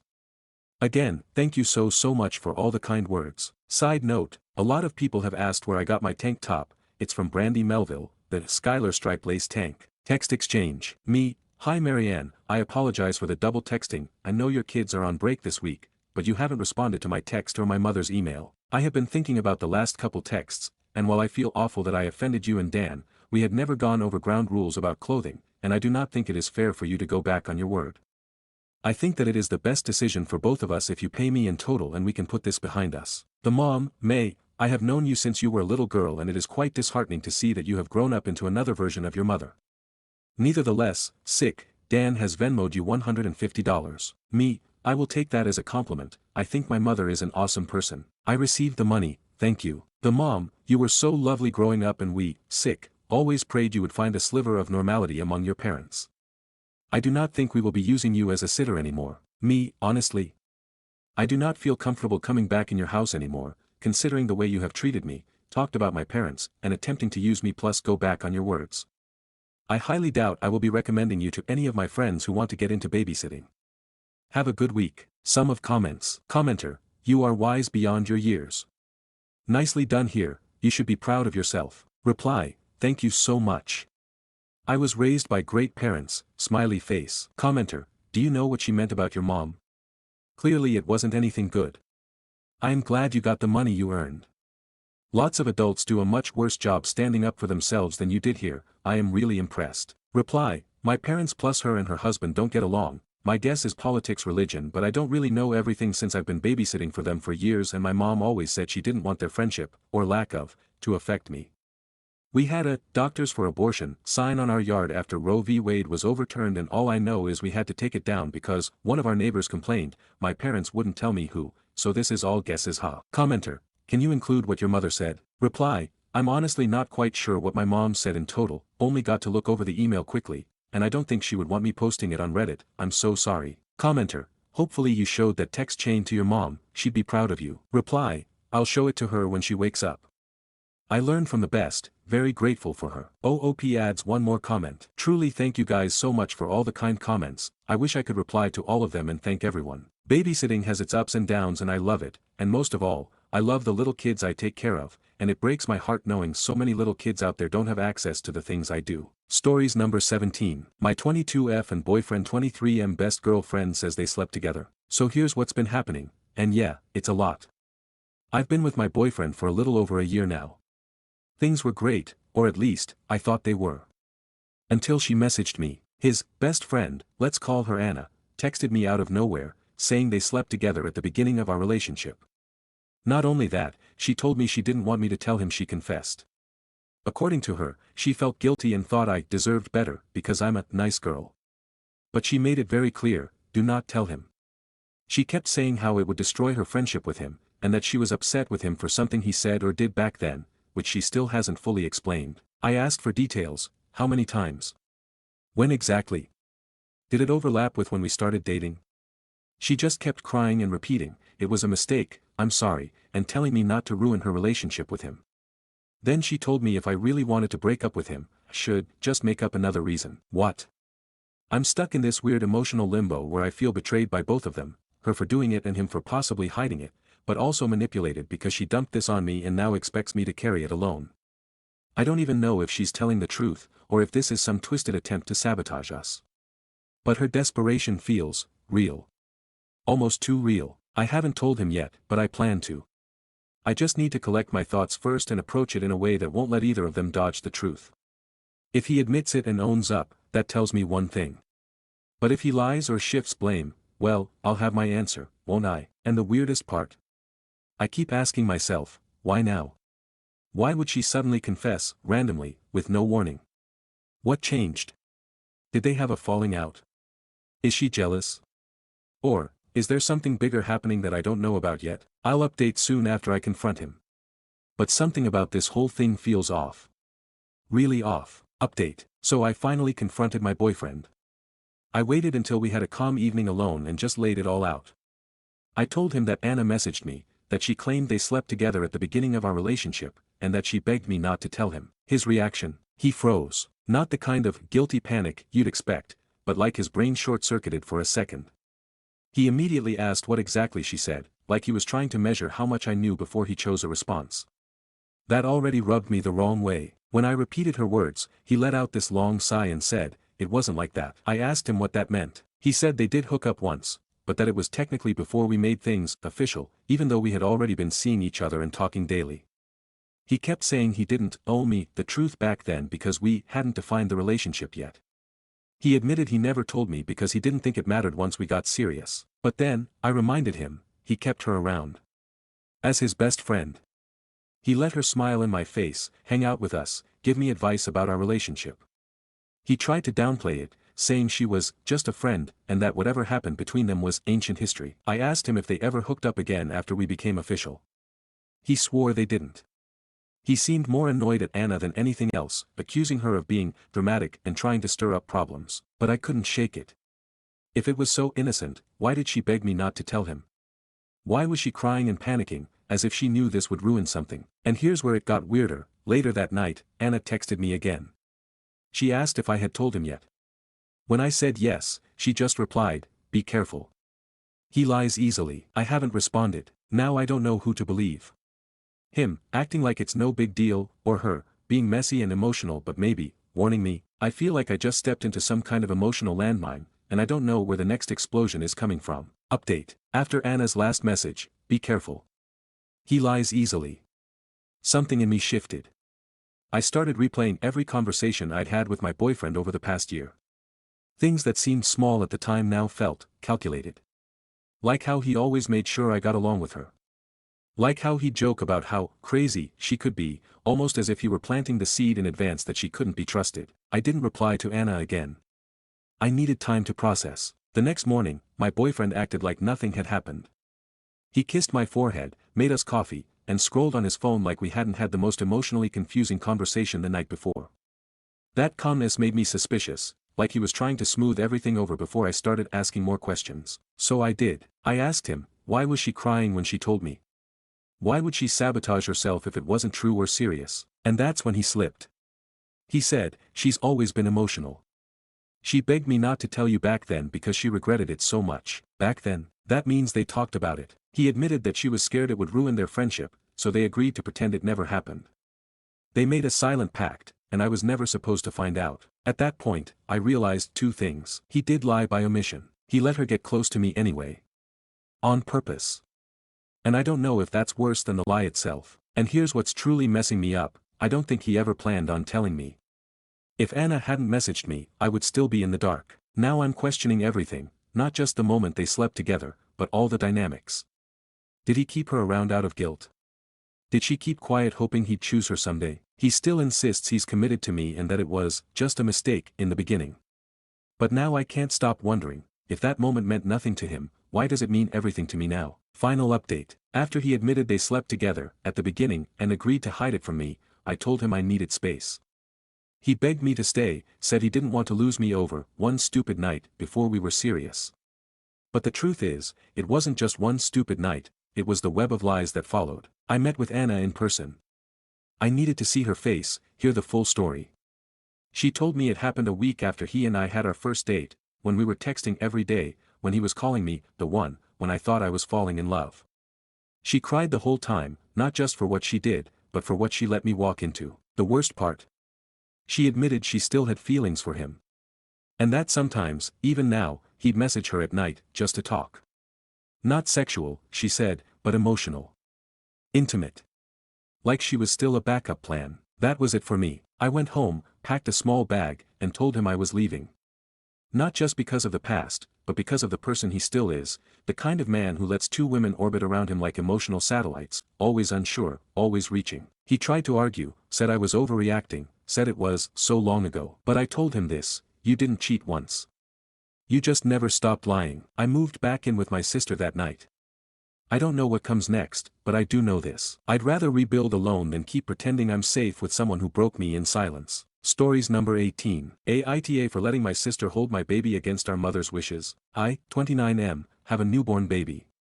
My 9-year-old sister, whom we'll call Kylie for privacy purposes, has been so excited to be an aunt for the first time. Kylie has a physical disability, she struggles with fine motor tasks, and has a slight tremor in her hands when holding objects. Because of this, our mother stated that she did not want Kylie to hold the baby, ever. She kept saying how Kay's hands can't be trusted, and that it would be best if she just looked at the baby. But Kay was so excited to meet her new niece that I decided it was worth trying. With some assistance from me, she was able to hold her without issue. When our mother saw it happening, she was not happy. She said that it was irresponsible of me and repeated that Kylie's hands can't be trusted around the baby. She started talking about how when she says, no, as a parent, I need to respect that. Aita for letting my sister hold my baby, against our mother's wishes. Stories number 19. I am resentful of my child. When I, 28F, was 16, I was raped by my high school boyfriend. It took me a while to come to terms with that because I made myself believe that it didn't happen. Because of this, ignoring it and going on, I had a kind of mental break when I was 20 when I finally started to accept what happened to me. I went a little wild. I drank a lot, I slept with strangers and there was some drug use. I wasn't so gone as to not use protection, however obviously it failed because I ended up pregnant right before I turned 21. I was going to get an abortion. I was not in the right place to have a child, I was a mess. I went to my mom for help, told her I was pregnant and that I was planning to terminate. She asked me to wait a couple days and think about it but that she would support my decision either way. Well, she didn't. I told her that I still wanted to abort and she called me a selfish baby killer, then proceeded to have her own mental breakdown. She went from screaming at me, tried emotional manipulation to get me to change my mind, threatening to kill my cat to show me what I would do to the baby, self-harming, to attempting suicide 9 times in the span of 2 weeks. She also threatened me with a knife on several occasions and consistently called me horrible names through all of this. She ended up in a psych ward and while she was there, both her and my dad blamed me for all of it, basically saying she wouldn't be there if it wasn't for me. When she came home, it was more of the same. It got to the point that I eventually caved and said I would keep the baby. I was scared and I just wanted it all to stop. When I told her I would keep it, it's like a flip switched and nothing ever happened. She went back to being my mother again and not some psychotic witch. I've never once gotten an apology for her behavior towards me. She's never once owned up to it. If it is talked about, I'm still blamed for all of it. I now have a 7-year-old daughter. I no longer live with my parents, I moved out as soon as I could, and I limit contact with them as much as possible.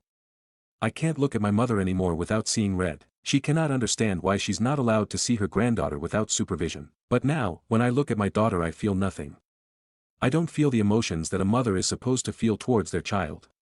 I don't think she's the greatest thing that ever happened to me, sometimes I think she's the worst thing to happen to me. Sometimes all I feel is resentment. I'm in therapy and have been for a couple years, but I don't know if it will ever help these feelings go away. I have never said a word to my daughter about any of this, even keeping it out of my journal so she doesn't stumble across it.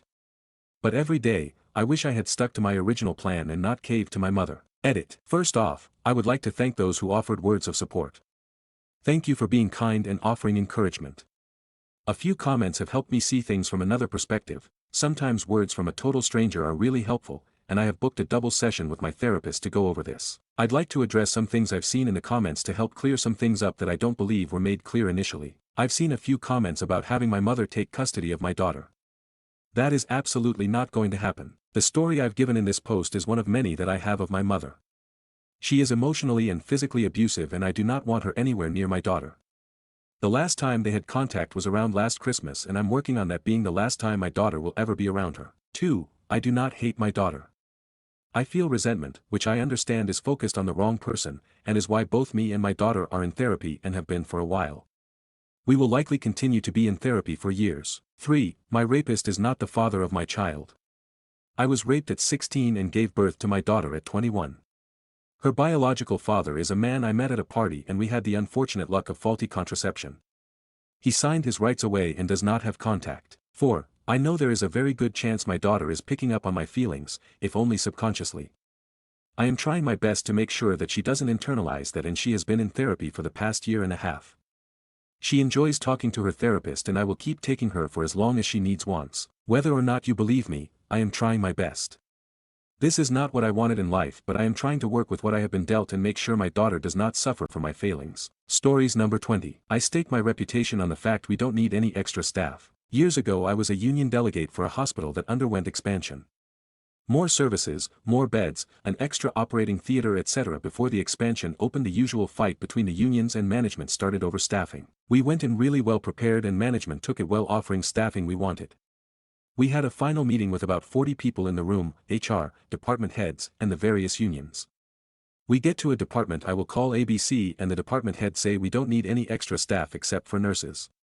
I argued you have more space and more beds and you need more cleaners, wards, men, admin staff, etc. He fires back, I stake my reputation on it that we don't need any extra staff. I ask the minutes record this specifically. A meeting is set down for 4 weeks after the hospital expansion opening. We let him have his way knowing he wouldn't be successful. Guess whose department turned into a complete farce? Nothing terrible, just lots of little issue. At the next union meeting, again with all people previously present, I read out the list of issues department ABC has. I then read out the last minutes with him stating they didn't need any extra staffing and that the department head had staked his reputation on it. I then asked the head of ABC to justify all of this. He couldn't. I asked him, as he staked his reputation on this and the outcomes have been poor, what does that mean? He gave no answer. I looked towards the CEO and said, you were here last time and buck stops with you.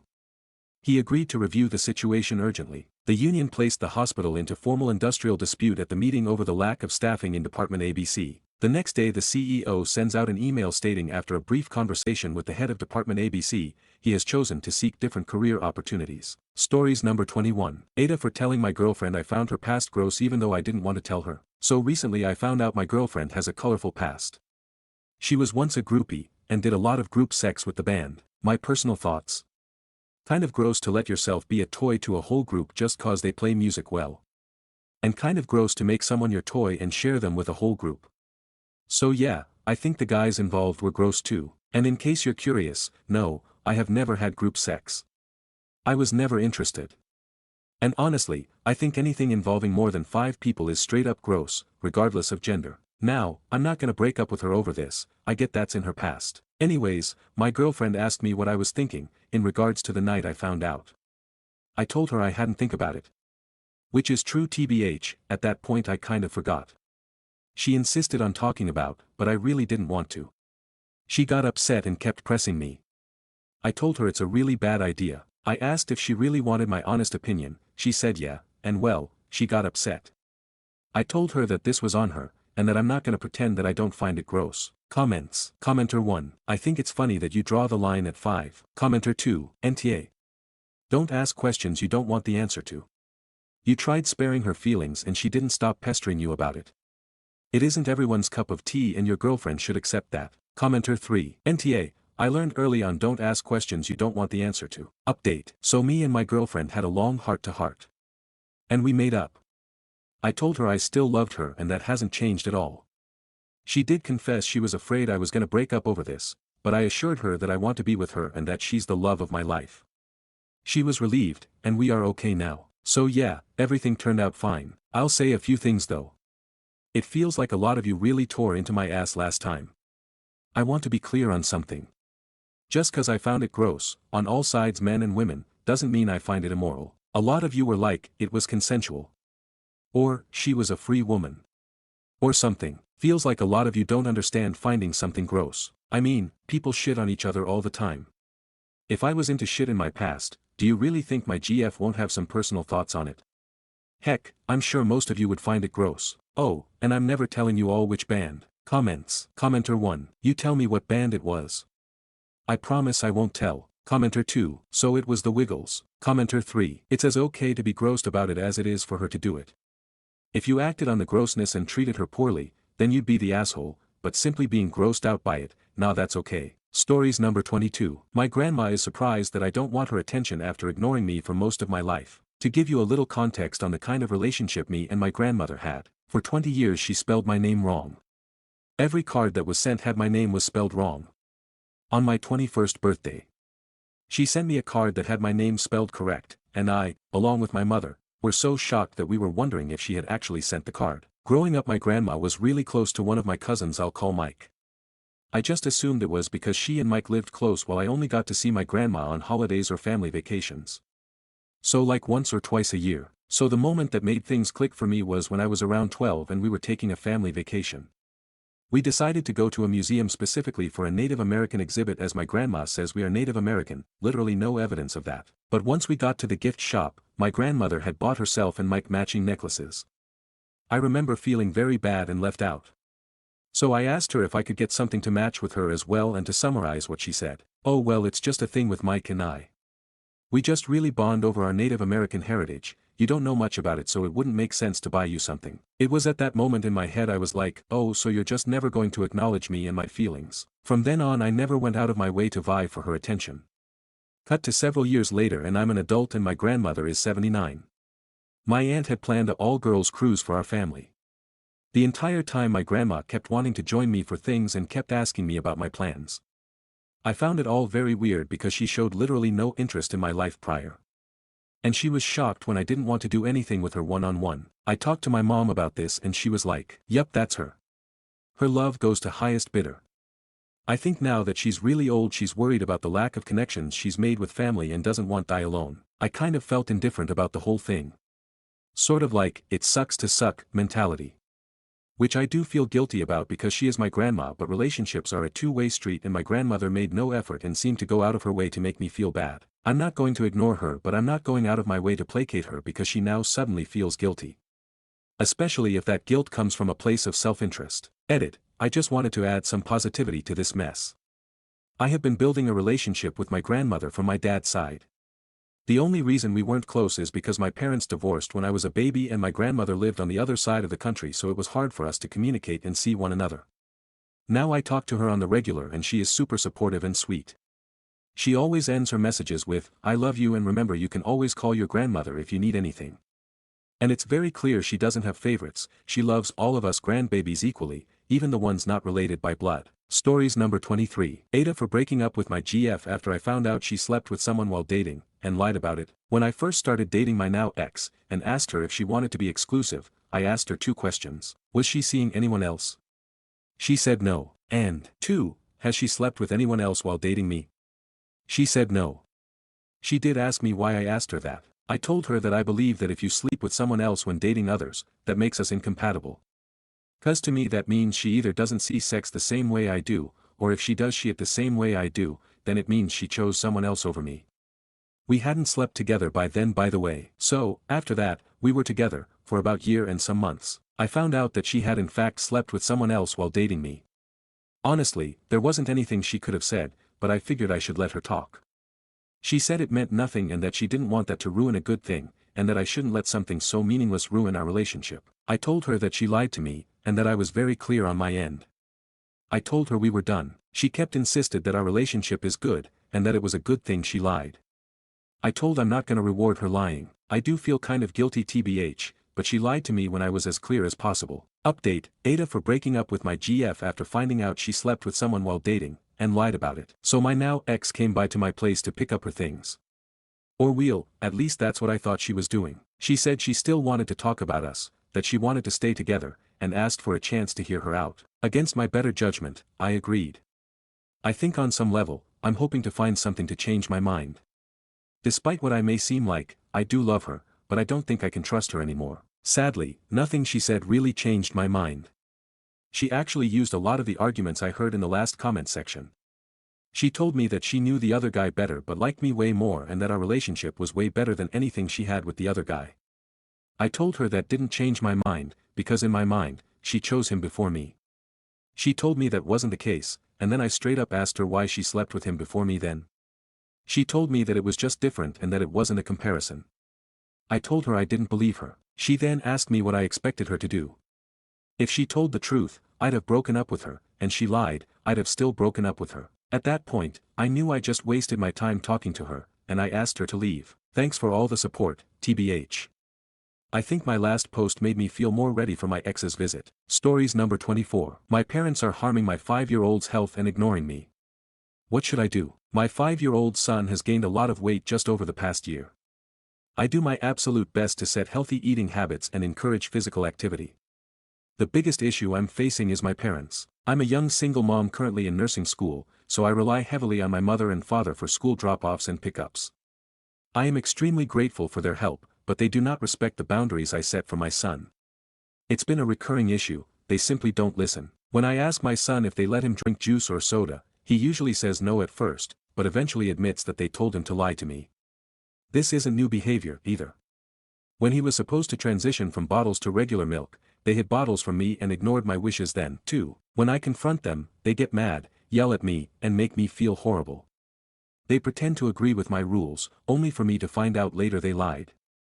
I don't think they fully understand how serious this is. My son's A1C has been trending higher at every doctor's appointment, from 5.4 to 5.6. Despite my hesitations, I let them take him on a 10-day vacation recently while I stayed back to work.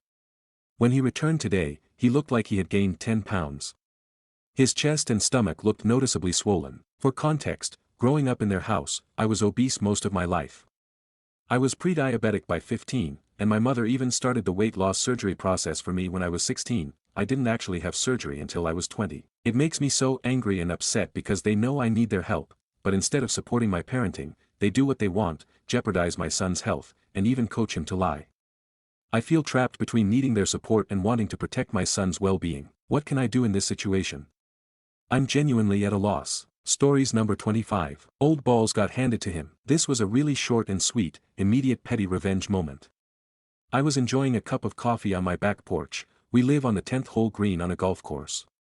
It is set in nature, nestled by trees, and filled with deer and turkeys, and all sorts of other things like that.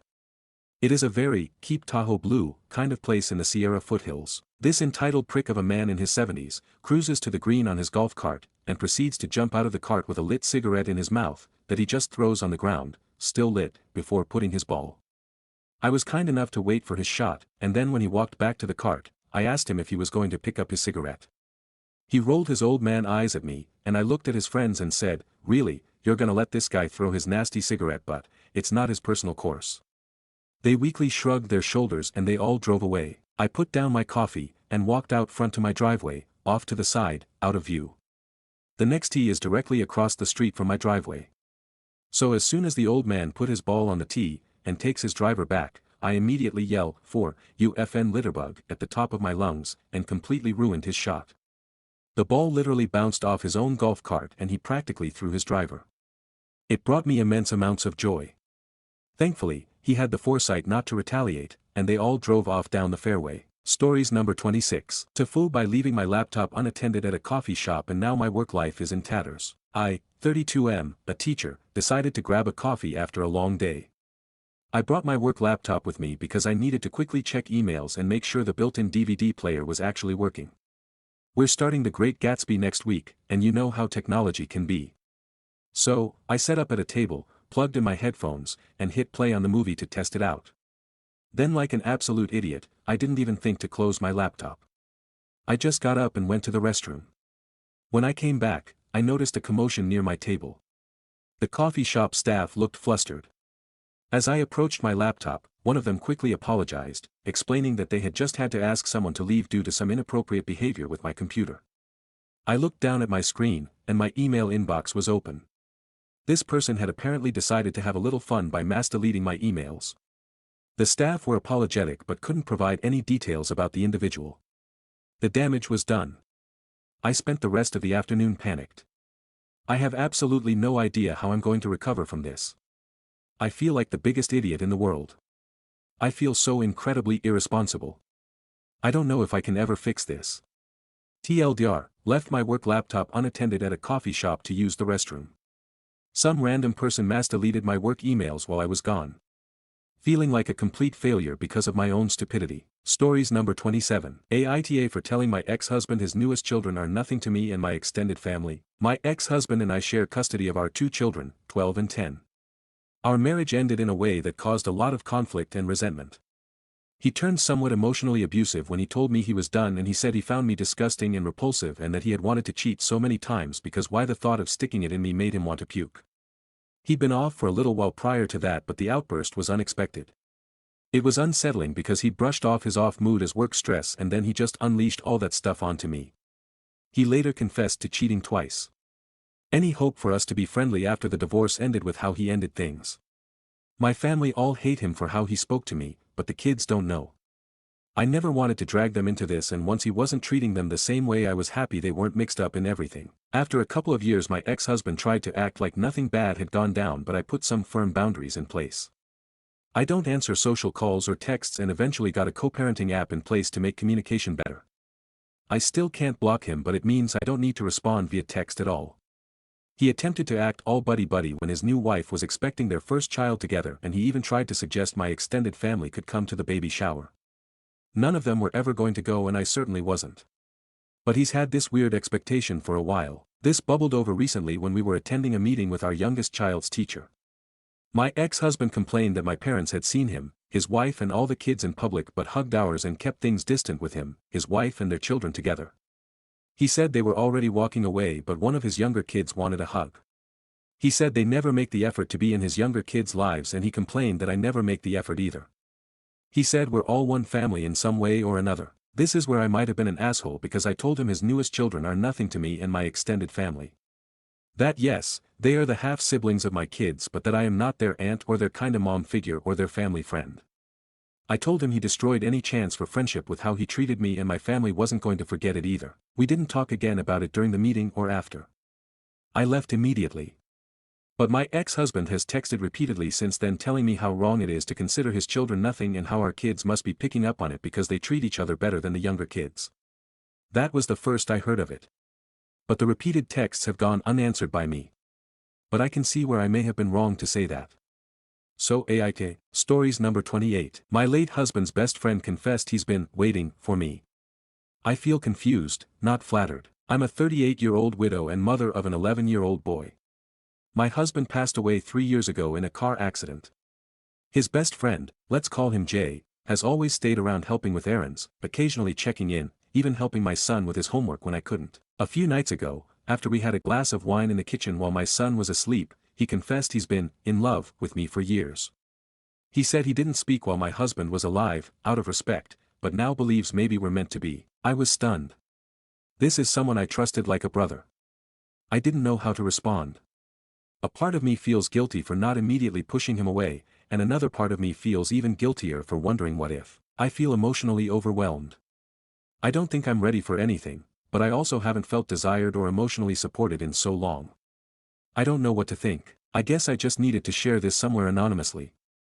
Thanks for reading if you made it this far. Stories number 29. Aita for not attending my sister's wedding on my birthday. Hey Reddit, so for context I'm 27F, and have always shared a close bond with my younger sister, Emily, 26F.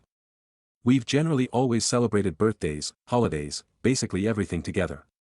My birthday parties gatherings are some of our most memorable family events. A few months ago, Emily got engaged to her fiancé, Mark. They began planning their wedding and recently announced that the date would be on July 20th, my birthday. I was surprised and a bit hurt, as she didn't mention this to me before choosing the date. Of course it's well within her rights, but it almost feels like a division in the family on where to go. When I approached her about it, she said, "It's just a birthday. This is my wedding day, the most important day of my life." I expressed that I felt overlooked and that it would mean a lot if she considered another date. She dismissed my feelings, insisting that the venue and vendors were already booked and non-refundable. I decided not to attend the wedding. I felt like an afterthought in the planning, and would rather spend my birthday with friends and family. Now, our family is divided. Some of my family is saying I'm being selfish and should support my sister, and I really don't know if I'm in the wrong here. So, people of Reddit, AITA for refusing to attend my sister's wedding because it's on my birthday. Stories number 30. AIO, my stepdad was caring for my dog while I was on vacation and he stole my underwear. So I, 25F, was on vacation for a little over a week and I had asked my stepdad to go over to our house every other day to play frisbee run my dog. My parents were going 2x daily as they live next door. I was checking the cameras on day 4 to see what time my stepdad came and I saw him digging in my laundry basket. Lo and behold, he was stealing my dirty underwear from my clothes hamper. I immediately called my mom and said, "Stepdad stole my underwear from my hamper and I have it on video." She immediately said she did not want to see it and went to confront him, to which he lied and she then asked to send the video footage. I did and all she could say was, "He said he didn't steal them but I don't believe him and I'm disgusted." She apologized and said she hoped and didn't ruin my vacation and if we're being real, the only time I didn't think about it was when I was at least 2 vodka Red Bulls deep. She told me not to tell anyone but I had already showed my and he was obviously fucking disgusted. Now here's the thing, we have not talked about it since and it's eating me up. I obviously don't want to cut ties with my mother because 1, I love her and she is my best friend and 2, it is not her fault that her husband is a pervert. He has been in my life since 2006, like living with me until I moved into my dad's in 2016. We have always had a great relationship and this is hurting me mentally and physically. I literally have the nervous, agonizing shits all day all the time. If I stop showing up to family events that sees it my family will be so fucking pissed and think I'm the worst but if I tell them, my mom will be absolutely heartbroken. I cannot just seal this up and move on. I pretty much know I'm not overreacting in any scenario of this and honestly I just need advice and don't know what other thread to post it on. I don't want him to go to jail or any of that I just want to beat him up or pop his tires or something that would make him as upset as he's made me. Fuck all of this. Stories number 31. AITJ for accepting a prosthetic leg after cancer, even though my 11-year brother thinks it's unfair and my mum agrees with him. I, 18F, had cancer. Bone cancer. It started in my thigh and spread fast. The only way to stop it was to amputate above the knee. I was 16 when I lost my leg. I'm 18 now, and just barely putting myself back together. The last 2 years have been a whirlwind of chemo, pain, isolation, and feeling like I was just fading. I missed most of school. Missed friends. Missed being a teenager. And when it was all over, I was left with a stump, a pile of trauma, and no real plan for how to feel human again. The doctors said I was a candidate for a high-functioning prosthetic, a bionic leg. It wasn't just cosmetic. It would give me a shot at walking properly again, going to uni on my own, even being able to do stairs without crawling. It's expensive, though. The NHS covered some, but not all. That's when my mum stepped in. She said we could use part of a savings fund she'd kept for emergencies and future needs, some of which was apparently meant for my little brother, 11M. He's neurodivergent, and has always needed a bit more help.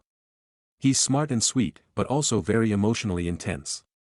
My mum calls him her sunbeam, and honestly, the house has revolved around him my entire life. She helped me get the prosthetic. It changed everything. For the first time since the amputation, I could walk more than a few meters without crutches or collapsing from exhaustion. It's not perfect, but it's given me a future. Now here's where things went sideways. Last week, my little brother had what my mum calls a bad emotional day. He told her he was sad because everyone paid attention to me and I got a robot leg and he didn't get anything. He said it was unfair that I got something cool and expensive when he didn't. Instead of explaining the obvious, that I lost a leg, that this wasn't a gift, that it wasn't about fair, my mum sat me down and said maybe she shouldn't have spent so much on me without thinking of how it might affect him emotionally. I didn't know what to say. She said she regrets not waiting until he was old enough to understand that he's very sensitive and I need to try and see it from his side. And now I feel like the villain. For surviving. For walking again. For not being smaller, quieter, easier to ignore. I didn't ask for any of this. I didn't ask to lose my leg. I didn't ask for her money.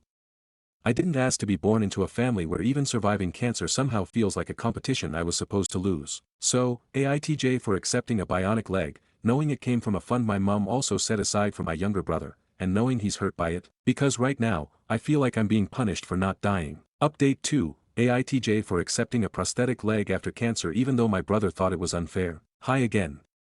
I didn't expect this many people to care.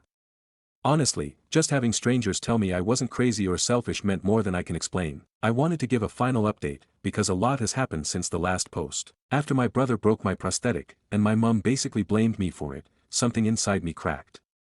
It wasn't anger, not really. It was this cold, heavy finality, like realizing a door had closed and no matter how much I knocked, nobody was going to open it. I stayed in the house a few more days. It was unbearable. Every time I saw my mum and brother, it was like nothing had happened. Like my life hadn't just been shattered again. No offer to fix the leg. No plan to replace it, just silence. Awkward family dinners. My brother bragging about how he figured out how the robot leg worked like it was some science project. So I made a decision. I called my dad. He and my mum are divorced. I've always been closer to him but didn't want to burden him before. I told him everything. He was furious. He showed up the next morning with his truck and said, "Pack what you need. You're coming with me." It wasn't a dramatic screaming match.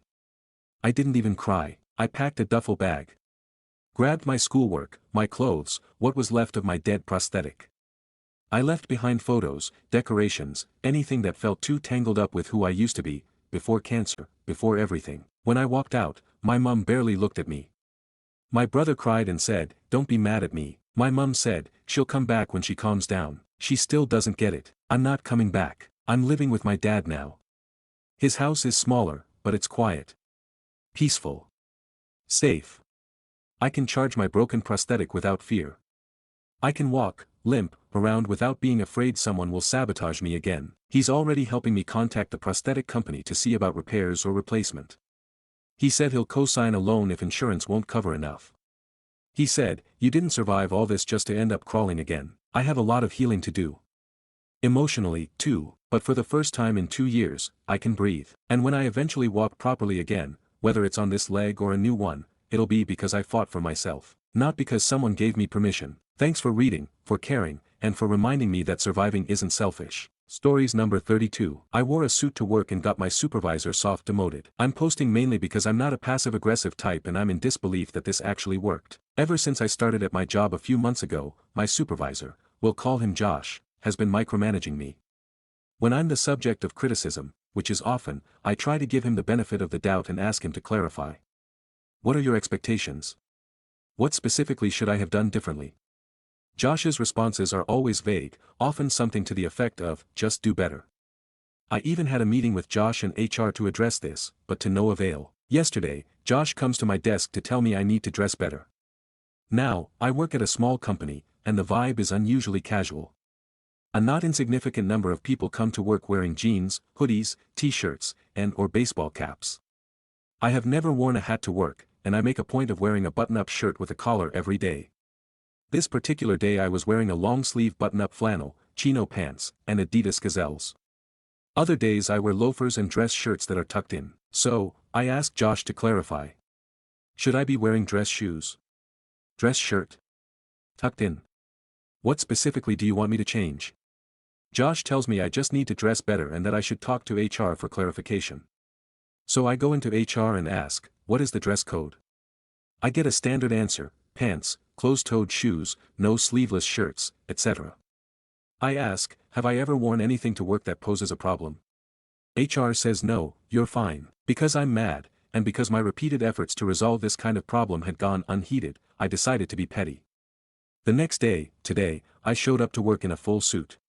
It's one I keep for events like weddings, so it's fitted and I look really sharp in it. It's also wildly and conspicuously overdressed for the office I work in. I had several interactions with people coming to my desk to comment on my outfit and ask what the occasion was. When anyone asked, only if they asked, I told them I had been told to dress better. This was always met with disbelief and incredulity. Two people even said they liked the way I dressed normally. When anyone asked me who the order came from, again, only if they asked, I told them it came from Josh. I was expecting to pull my little stunt for a week just to prove a point, and then go back to wearing what I had been wearing before. Word got around the office fast, apparently, because the CEO, Josh's direct boss, came to my desk later in the day to tell me I would be reporting to him now, and that he'd be having a talk with Josh about this and other issues. It's important to note that I was Josh's only underling, so he effectively went from being a supervisor to just a regular employee.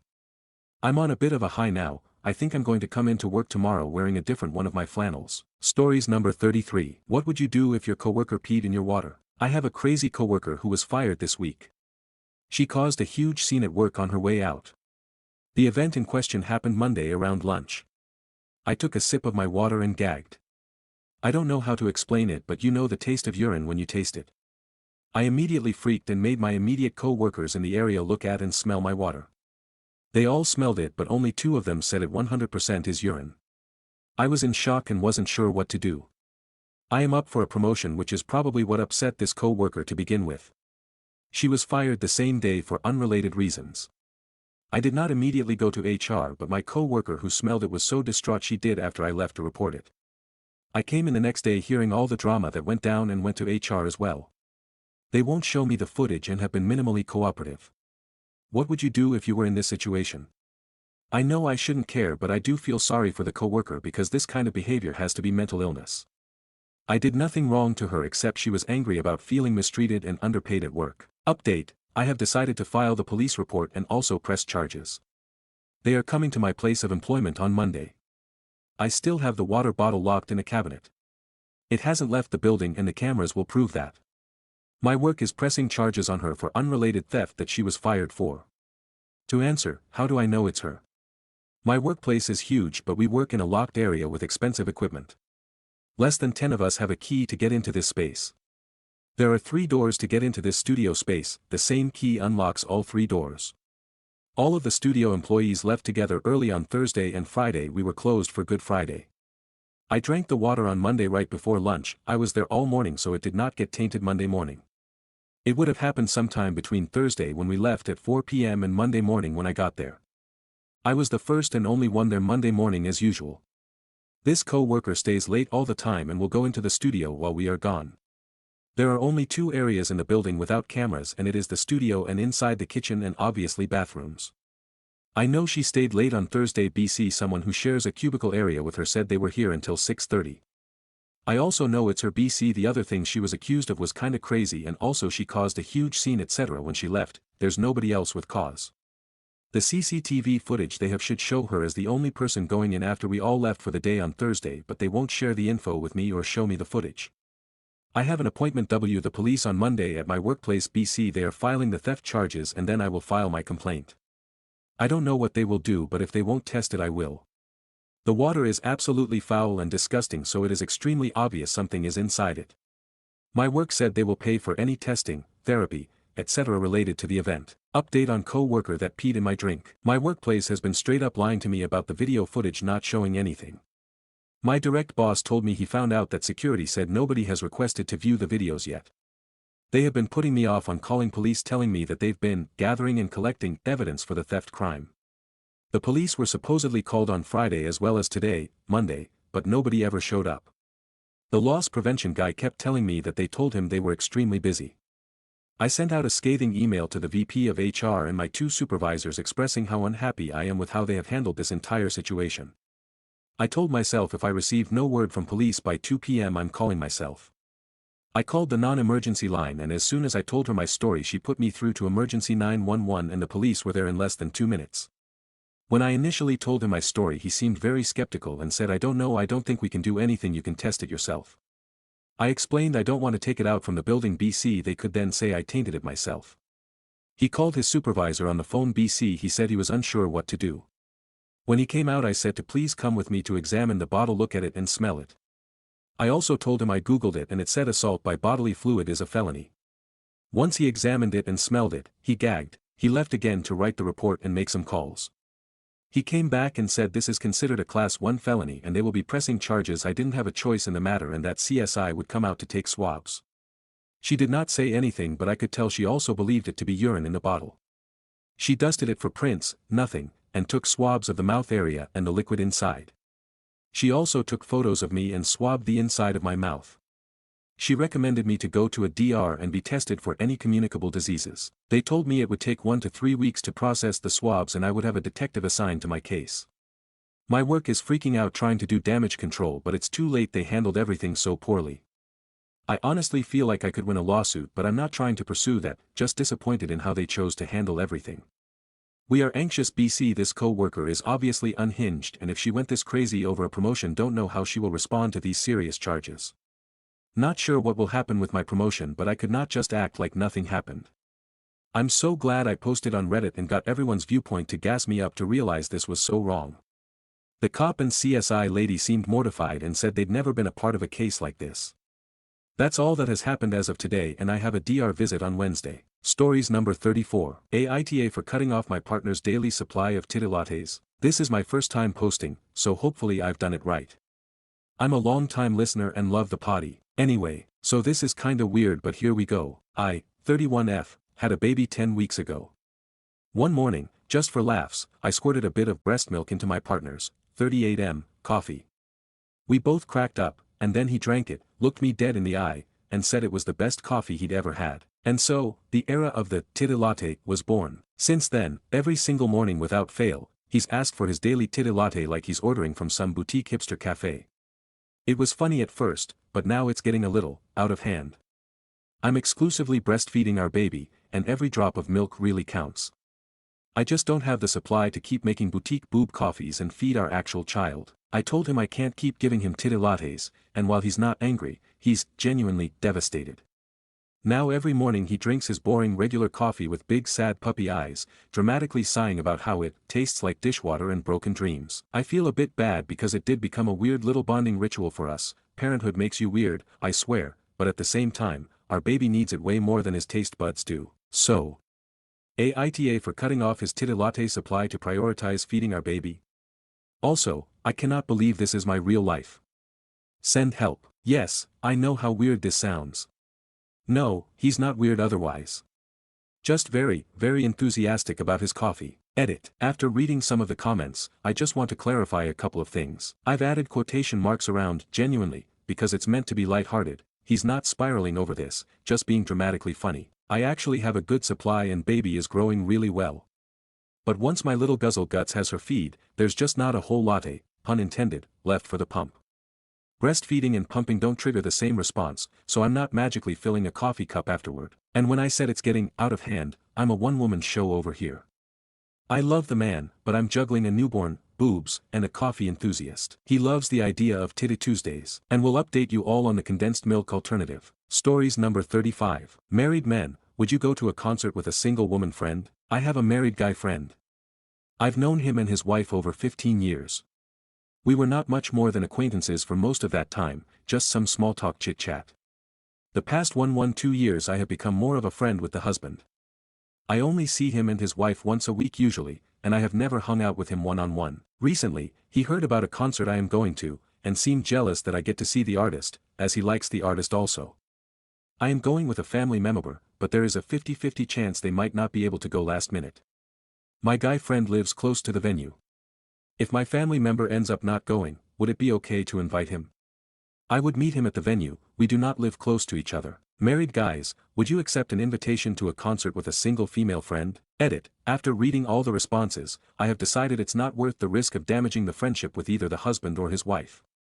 If I end up with a spare ticket, I will find some other friend to go with. Stories number 36. Coworker keeps coming into lunchroom uninvited during lunch. Hi, Whenever me and my coworkers order food from outside for us, our coworker M37 keeps coming in the lunchroom on his own and asks, "Hey guys, what have you ordered?" And then he sits there and we have to offer him something as a courtesy. What is the best way to tell him to leave us alone? Edit. Thank you for your responses everyone, we only have one lunchroom and of course he can come there whenever he wants. But he always sits there and asks us what have we ordered and stares at the food, and this happens every time we order. We have ordered for him previously but he never returns the money used for ordering his food. He is a family relative of my boss, we have complained about him about other stuff too but nothing happened. Edit 2, thanks for the advice everyone. And he eats his food as soon as he comes to the office so he is not struggling financially. As you guys said, we'll just ignore or eat somewhere else. Stories number 37. SIL freaks out on me. BC her fiancé tried to book me for his bachelor party. TLDR, I'm an exotic dancer, my SIL's fiancé tried to book me, I declined, and she accused me of trying to sleep with him. Potentially not the right sub since it involves the bachelor party and not a wedding, but here we are. I'm part of an exotic dancer group. We aren't strippers, but pretty close. We perform racy group routines to racy songs in as little clothes as possible. We mostly do gentlemen clubs and bachelor parties. It's actually how I met my husband, we hired him as security after a particularly nasty incident at a club. My husband's family all know what I do for a living and are cool with it. Mostly. My SIL gets pretty catty whenever I'm around her fiancé. Whatever. A few weeks ago, the fiancé's best man approached me asking if we would perform at his bachelor party, saying my SIL would be more comfortable with the entertainment being people she knows wouldn't try to sleep with her fiancé. I knew this to be bullshit and declined. I gave him the contact info for a club we work with that intermediates the booking of its performers. The other night my SIL called me screaming BC the best man apparently asked her to ask me to reconsider. I guess he couldn't book anyone else due to budget constraints and though I would do it as a favor. She went ballistic, accusing me of trying to sleep with her man, saying I was always flirting with him and trying to use the performance as an excuse to get handsy with him, and threatening to tell my husband that I've been cheating. I told him when the best man approached me, and he'd seen enough of our shows to know that we never get too close to the audience. I tried to calmly explain to her that I declined the initial offer, I'll decline any further offer, and that I want nothing to do with her fiancé. I'm happy in my marriage and my work is just my work. She barely let me get a word in and now both me and my husband are uninvited to the wedding. I've messaged all the other girls in my group a warning not to answer a call from her number, I wouldn't doubt it past her to freak out on them, too, and my husband called both the best man and the fiancé to tell them off.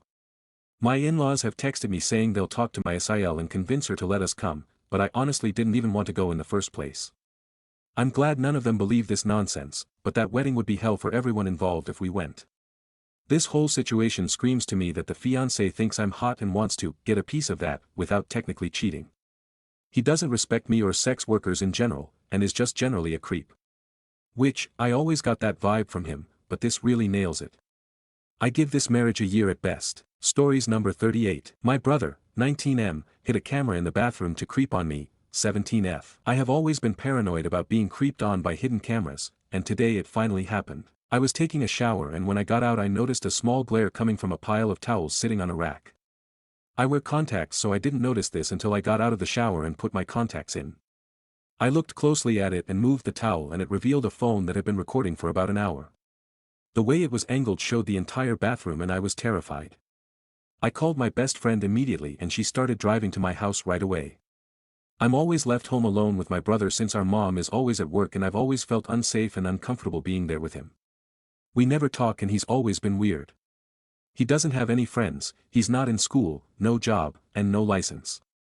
I always knew something like this would happen, I just never thought he'd actually act on it. I kept the phone in the bathroom, still recording, very stupid of me, got dressed quickly, and bolted out the bathroom and into my bedroom.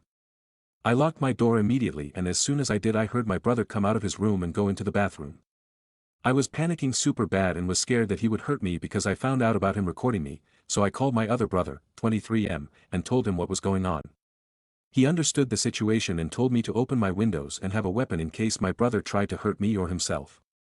He added my mom to the call and explained it to her too. When my best friend got to my house I ran out the door so fast and got in her car. I've been at her house all day, I'm still trying to process what happened to me and why. My mom got to the house right after I left and confronted my brother. He admitted to recording me and said he knew it was wrong. It's been 10 hours since this happened to me and so much has been going on.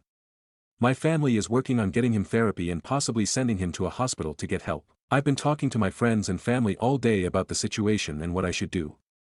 My mom and dad don't want me to press charges because he's our son and it was a stupid mistake.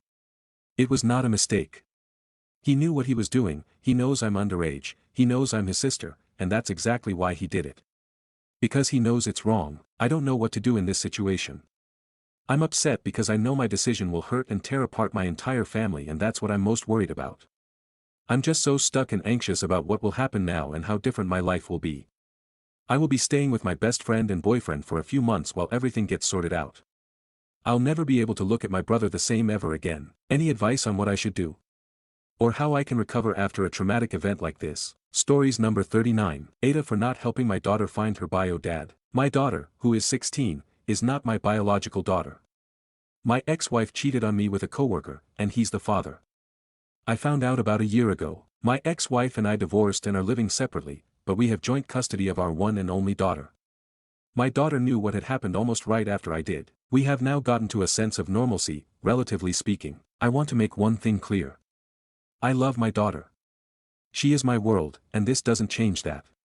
But I do consider my ex-wife to be a cheating whore. The other day, my daughter asked me about her bio father. I told her what I knew, which wasn't much. She then asked me if I could try to find out where he is.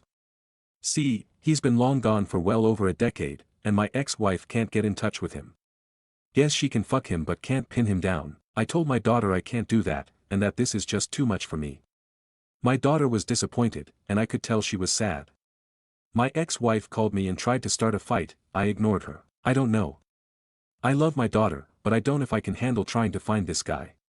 For context, he was an asshole at work, and knew who my wife was.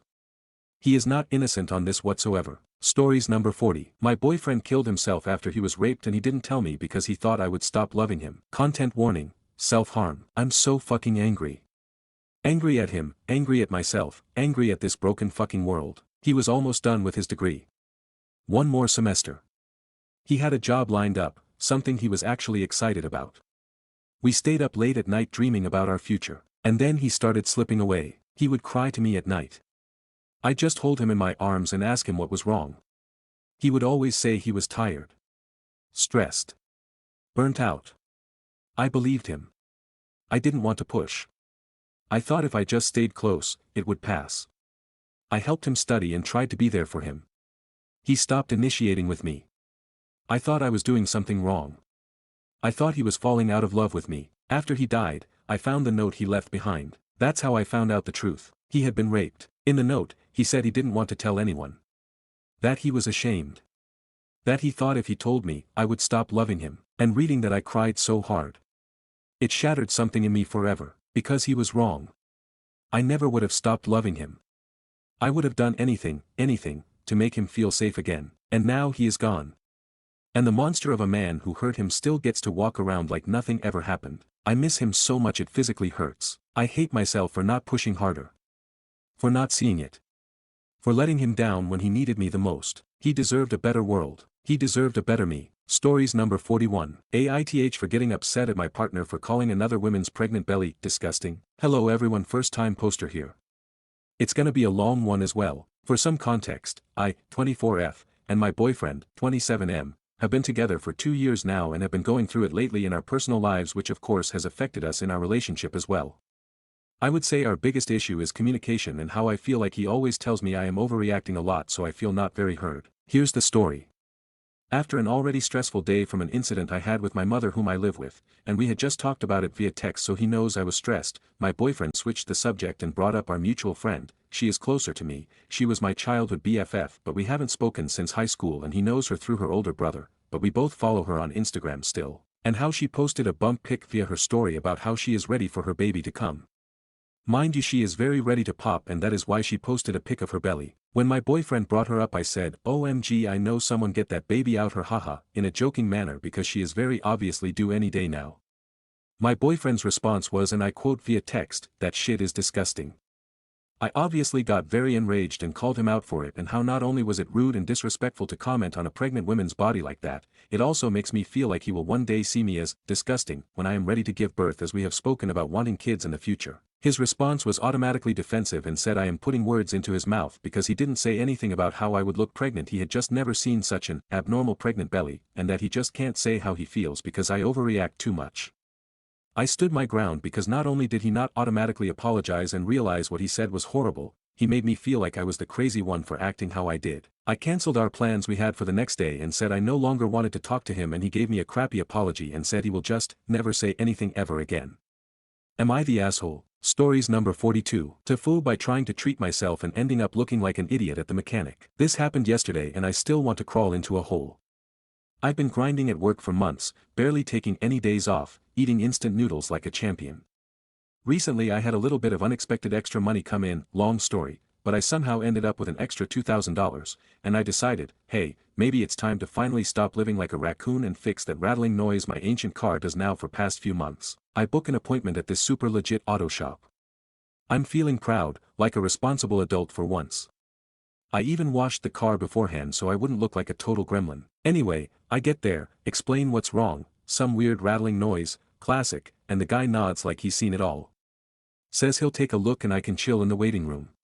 I sit there scrolling up and down on my phone, minding my business, until about 20 minutes later I hear them call me up. The guy is trying so hard not to laugh. Apparently, the rattling was just a can of Coke that somehow got jammed deep into one of the back panels of my car. Probably from when I moved apartments 8 months ago and literally threw everything into the back seat without looking. The fix? They yanked it out in like 3 minutes. No charge. Zero. I was embarrassed AF. Moral of the story, maybe I'm not ready for wealth yet. Maybe I need to work on basic object permanence first. TLDR, got a random bit of extra cash, tried to responsibly fix my car, turns out I was just driving around with a loose Red Bull in the frame like a genius. Stories number 43. Wibta if my wife and I didn't attend my sister's wedding. Hey all. My sister met this guy in college who she recently got engaged to, they're getting married in November. A couple of years ago, my sister, we'll call her Sarah, started talking about this guy who lived above her. She always talked about him, we will call him Joey, like he was a chump, always talking about how annoying he was, how he asked her out and she said no, how he was ugly, yada yada. She even mentioned at one point how he would randomly airdrop her stuff, odd but whatever. Fast forward 4 or 5 months, and they're dating. Cool, whatever. You do you, and I'm happy for you. Fast forward even more, and they're now engaged. Since this has happened, he's been around, and this is where things get interesting. From what I remember, I had never met the guy before they were engaged. So one week, my sister and Joey drove down to have him meet everyone. We end up going out to a bar, all was well. Towards the end of the night, we're all standing in a circle, my wife and I, my parents, my other sister, her husband, Sarah and Joey starts giving hugs to everyone, but completely skips over my wife. After everyone left, my brother-in-law calls me and kind of does the whole, what the hell was that about? No clue. A few weeks go by and we meet my parents at a brewery, eventually to our surprise Sarah and Joey show up, again, Joey greets everyone but my wife. My dad picked up on this and nudged him to say hi to my wife, which he does. Anyways, it's happened every other time we've seen them. Plot twist, my wife is Mexican and Joey is white. My wife had brought up that she thinks he may be racist, so I did some digging. I found his father's Facebook page and he is a die-hard Trump supporter, and I found some questionable posts. This entire conundrum has caused a huge rift in our family dynamics. My wife and I have gotten very close to my other sister and her husband, and they have noticed everything that's happened. My mom and Sarah are very close and she does everything in her power to coddle her and defend their relationship. My other sister, for the sake of the story you'll call her Jessica, has had conversations with her and she said things like, that only happened once and he said he was drunk, or maybe he's scared now or feels embarrassed, and maybe that's just how he was raised. I've also gotten into it with my mom a couple times over the situation and she tell me, maybe instead of shunning him you should have an adult conversation with him. Here's my thing, I don't feel like I should have to bring this up, I'm not marrying into his family. Anyways, I'm getting sidetracked. Sarah and Joey are getting married in November. Jessica and her husband have talked about not going to the wedding because of all of this. Would I be the asshole for not attending the wedding? TLDR, my sister is engaged to a guy who tends to ignore my wife who isn't white. They're getting married in November. Wibta for not going to the wedding. Stories number 44. To fool by accidentally telling my landlord I broke before even fully moving in. I'm moving into a new apartment next week. After months of saving through my regular job and some extra income on the side, I finally managed to get a place that I'm excited about. I've been trying to be really careful and responsible because the rental market here is brutal and I don't want any problems. Anyway, while dropping off a few things today, I decided to test the shower. I adjusted the shower head a bit to check the water pressure, but it came loose in my hand. In the process of trying to screw it back properly, it slipped out of my hands, fell straight onto the ceramic floor, and cracked hard. Now the shower head leaks badly, and basically doesn't work at all. Total mess. I panicked because technically the move-in isn't even finalized yet, and I really didn't want to start by admitting I already broke something. My plan was to quietly text the handyman who works in the building and see if he could fix it before anyone noticed. But because I had just been texting my landlord yesterday about confirming rent, his chat was right at the top. In my rush, I clicked the wrong conversation and sent, "Hey, I broke the shower head trying to fix it myself. Can you help?" As soon as I hit send, I realized the mistake. I tried sending a follow-up message to downplay it, but the landlord already replied with, "We'll have to assess the damages before you move in." Now I'm worried they might back out of the lease or slap me with a plumbing bill before I even officially move in. All because I didn't double-check the chat before sending one panicked text. TLDR, tried adjusting the shower head at my new apartment, dropped it, broke it, and accidentally messaged my landlord instead of the handyman. Now they know I damaged it and might charge me before I even move in. Stories number 45. Entitled Girl in the Checkout Line. Didn't think I'd ever make a post, as I'm mainly on here just to have things to read, despite my only other post on my profile, but oh well, here we are. This just happened about 10 minutes ago. I was at the dollar store to get some quick snacks and drinks for my fiancé and, nothing much. Off to the checkout line I go, and there's only one cashier working, as the only other worker was stocking putting things people left anywhere, back into their respective aisles.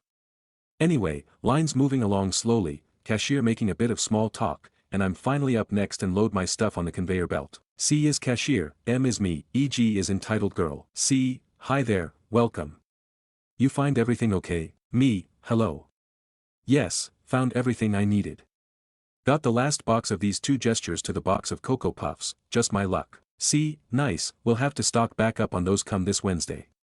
To be honest, I didn't even know we sold those here. M, me neither, saw these at another store the other day but didn't pick them up. Seeing them here, I figured I may as well now. C, good idea. Would you like a bag? M, yes sir, please and thank you. Now, cue to some random girl 2 customers behind, who audibly scoffed that made both the cashier and I turn to face her. E.g., seriously, you called him, sir? My god, I can't even. Looks down at the ground shaking her head with a grin, almost like she wanted to laugh. C, is there a problem, miss? E.g., no. Just hurry up, I'm in a hurry. People have places. 2. B. Tapping her wrist with each pronunciation, as if tapping on a watch. M, rolls my eyes. Someone's got the patience of a saint. E.g., yeah, I heard you. Don't think you're so smart. M, yeah, I wasn't whispering. Turns back to the cashier. Sorry, how much was it again? E.g., cutting off the cashier. If it's not such a big deal, you should pay for MY stuff too. You don't look busy, and it's the least you could do. M, nope.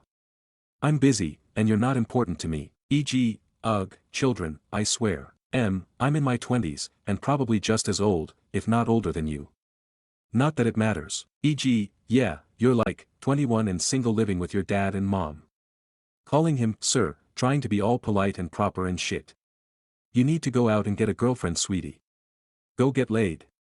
Or try to at least. Me, paid for my things and grabbing my shopping bag. I'm 26, getting married in autumn, and I have a daughter. We done here? To the cashier, thank you, have a good day. C, wow, you're older than me. I'm 24. Note, cashier was at least a foot taller than me, and was a larger, bullier man. Nonetheless, calling him, sir, is practically instinct, or maybe just a matter of being polite. E.g. meanwhile, is now wide-eyed and silent, and the person in front of her, next person in line behind me, is smiling, as if enjoying the whole interaction. This all lasted about, not even 3 minutes. I'd say, it happened quite fast. I don't understand how me calling someone, sir, means, I'm a child, therefore I'm beneath you.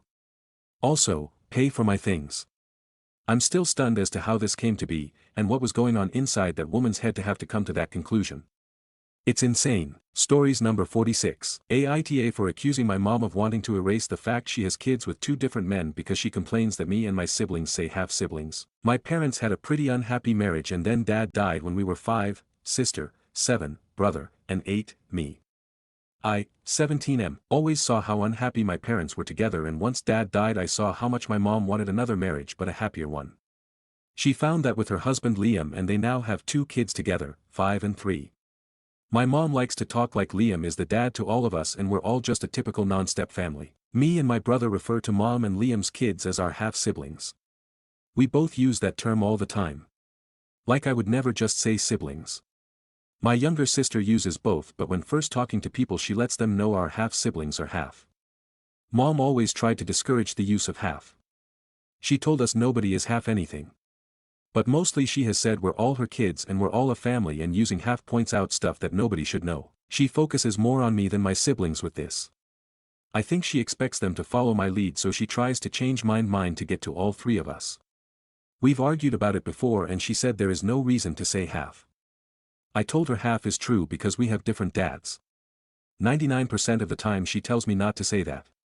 She told me we're all one family and I tell her me, my brother and sister are not Liam's kids, and people who know us know that. She admitted to telling people Liam prefers his name to dad. So she's trying to make it look like we are all Liam's kids. She told me before saying half hurts her feelings and hurts the little one's feelings too. She told me not saying half won't hurt me. I asked her how she could know that, and I asked did she ever consider the fact it would hurt to either pretend the littles are dad's or that we're not. I told her if we did a DNA test we'd show as half-siblings. I even brought up this show she watches called Long Lost Family and how they always specify half. The other night mom called me on it again because I had to draw an accurate family tree with me as the starting point. She didn't like how I labeled it. But it was 100% accurate. We argued over it and she told me people don't need to know and I don't need to say it. I told her it seems like she cares more the fact she had kids with 2 different guys and she wants to erase that than really caring about us using half. She told me it was an awful thing to say, and of course she cares because the littles will care that we see them as different. Then she told me I have no right to accuse her of anything except trying to be a mom to a united family. Aita. Stories number 47. Kids at the gym. I, F64, am a 6-day-a-week gym goer. Not trying to buff up but to stave off old age and stay active. Last week while working out in the weights area a group of kids wandered in who were between 12 to 9 years old. They begin horsing around on equipment and have no adult supervision. There are listed rules on several walls, one being that no one under 15 is allowed on the equipment. The antics of these boys were alarming and I texted owner about the issue. He came out and told the boys they were not allowed on the equipment. At this point a woman rushed over and mouthed off to him. He was never yelling at the kids, just telling them they were not to be there. So Saturday I'm in the weights area room and here comes the same group of boys. They walk over to mom. She apparently told them to do whatever they wanted. The boys proceed to grab TRX ropes and the weighted sled and are horsing around again. After seeing them running with the sled I approach mom and ask her not confrontationally to have them stop. She gets nasty immediately. Tells me the owner said it was okay for the boys to be back there. Since I was there and overheard him I knew she was lying. I simply said I know he didn't. She then gets mouthy and I walk to the front desk and report her. Also reported her again to the owner on Monday. Turns out they are on video. I have raised 4 boys and I have a lot of tolerance, but when it comes to things being unsafe, I speak my mind. I could not believe the entitlement of this woman. Stories number 48. Is my wife, 28F, having an emotional affair on me, 32M? My partner of 12 years, married 7, since the beginning of February has been talking to another guy. This timing is perfectly aligned with what I would consider an even bigger change in our relationship. That change being her feeling unhappy, unfulfilled, lost, stuck and like something is missing. To the point where she's told me she doesn't know what's going to happen or what the change she needs looks like. We have 2 beautiful children, 4-year-old daughter and 2-year-old son. And we feel the kids have really taken a toll on us recently. She says she feels that she just needs to focus on herself. And up until just recently I have been very supportive of that. But the extra weight that comes with that for me has started to make me feel some resentment due to her just doing her own thing while I step up more with raising the kids while being left here wondering what's going to happen as I feel like I'm being strung along. Now backtrack to the beginning of February when she started talking to him. They've always been friends on social media, and one day he sends her a response to one of her stories. This is where the conversation started. All of a sudden I noticed her behavior shifted. She started working upstairs, she was constantly on her phone, etc. Then one day at her brother's birthday party, her brother noticed the odd behavior of her being stuck on her phone and felt uncomfortable with what he said he saw on her phone. This was a breaking point for me and I finally asked details about their relationship. She admitted to it being very flirty, that she dumped our relationship status to him, i.e. trauma dumped, was sending selfies back and forth, and that it was an escape for her. I asked to see the messages but couldn't see them because they vanished on IG. She defended herself by saying she never sent any bad photos. I then lost it when I found out he'd message her in the morning saying, "Good morning, sweet girl," along with calling her cute in other messages. He also went on a vacation and she said she wishes she could have gone with him. It caused big problems between her and her family, particularly her mom. Her mom was shocked and felt very disappointed in her. When I told her I wanted to see the messages, she told me she deleted them because I wasn't in a stable state for me to see them. She then stopped talking to him after telling him it's affecting our marriage. A week later and they are talking again, even after we had multiple conversations about how it all made me feel uncomfortable. Like she just couldn't stay away, which in turn continued to bother me. She's now switched to Snapchat because that's primarily what he uses. Prior to this she had claimed to not like Snapchat and didn't understand why I use it. Another thing that's bothered me, she claims that this time they aren't talking about sensitive things that made me uncomfortable the first time, and that she just likes talking to him because they click and have something that her and I don't. Multiple times she has asked him to grab food at night before or after her gym session. One night he finally agreed and they went and got tacos together. I brushed it off because I was trying to support her journey to finding herself and getting new friends. She's now asked him multiple times to hang out because she needs friends and a life out of being a mom and wife. Yet she leaves all her friends of years and people who have reached out to her to help her on Reddit. I am now posting this because I've discovered another thing that bothers me. I've found that it's not uncommon for her to stay up anywhere from 12:30 to 2 a.m. talking to him, even on work nights. I don't know how many times I've told her it makes me uncomfortable, especially and after how things went down when they first started talking. Yet she just claims that she needs it and that it makes her feel gross, that she has to choose. This is something that she would never ever allow me to do, and I never have. And she openly admits that. Which makes me feel like this is a one-way street and that I just have to be accepting of that. And that doesn't feel fair to me. Stories number 49. Wibta, if I told my, maybe soon to be ex, friend she is the reason I do not want to make plans. I really need advice on this because I can see things from both sides. I, F27, am friends with Liz, F27. We both have children that are close in age and they're actually the reason we became friends. I met Liz at one of the community centers whilst I was waiting for a postpartum appointment. Our children seemed interested in each other so she started to speak to me. We soon realized we had a lot in common and stayed in touch. Things were good to begin with. We went to dinners, each other's homes, met each other's families. Our children got close and so did we. Liz left for a while to go abroad with her family. At first she kept in contact, then she disappeared for months. I never expected her to keep in contact during her travels to begin with. I was quite touched that she thought to update me and check in. After she got back, Liz arranged to meet up with me a number of times. She always ended up canceling. Some of these occasions she would say she was on her way but got delayed. Others she would say something came up but she will come at a different time. Sometimes she didn't bother giving a reason, she just didn't turn up. This has left a really bad taste in my mouth. I do not ask for much, but I felt like Liz was not respecting me enough to at least be honest. The most recent cancellation, the reason for me writing this post, is the one I find the most infuriating. Over a month ago, Liz asked to hang out for the day. She gave me some dates she could do, but because I had a few pressing plans on some, there was only one I could make work. I moved the plans for that day to another, some errands I wanted to run, and agreed to meet with Liz that day instead. On the day of, maybe a few hours before, Liz cancelled on me. She explained that she had met up with a friend of hers the week before and her friend really wanted to see her again. They had arranged to meet 2 days later, from the day Liz and I were seeing each other, but the friend really wanted to meet on our day instead, no pressing reason why. Liz cancelled on me to see her other friend. When she did so, she expected me to take the other date. I told her I had urgent plans on that date, this was the only one I could have done and I had moved plans to make myself available for her. I had agreed this a month ago, as per her request. I told Liz not to worry about it and to have a good time. I genuinely meant that. She did not apologize to me. Liz has asked me to meet with her 3 times since. I have told her I am too busy, which I am. She keeps saying that it would be nice to meet up. I really do not want to make plans with her at the moment.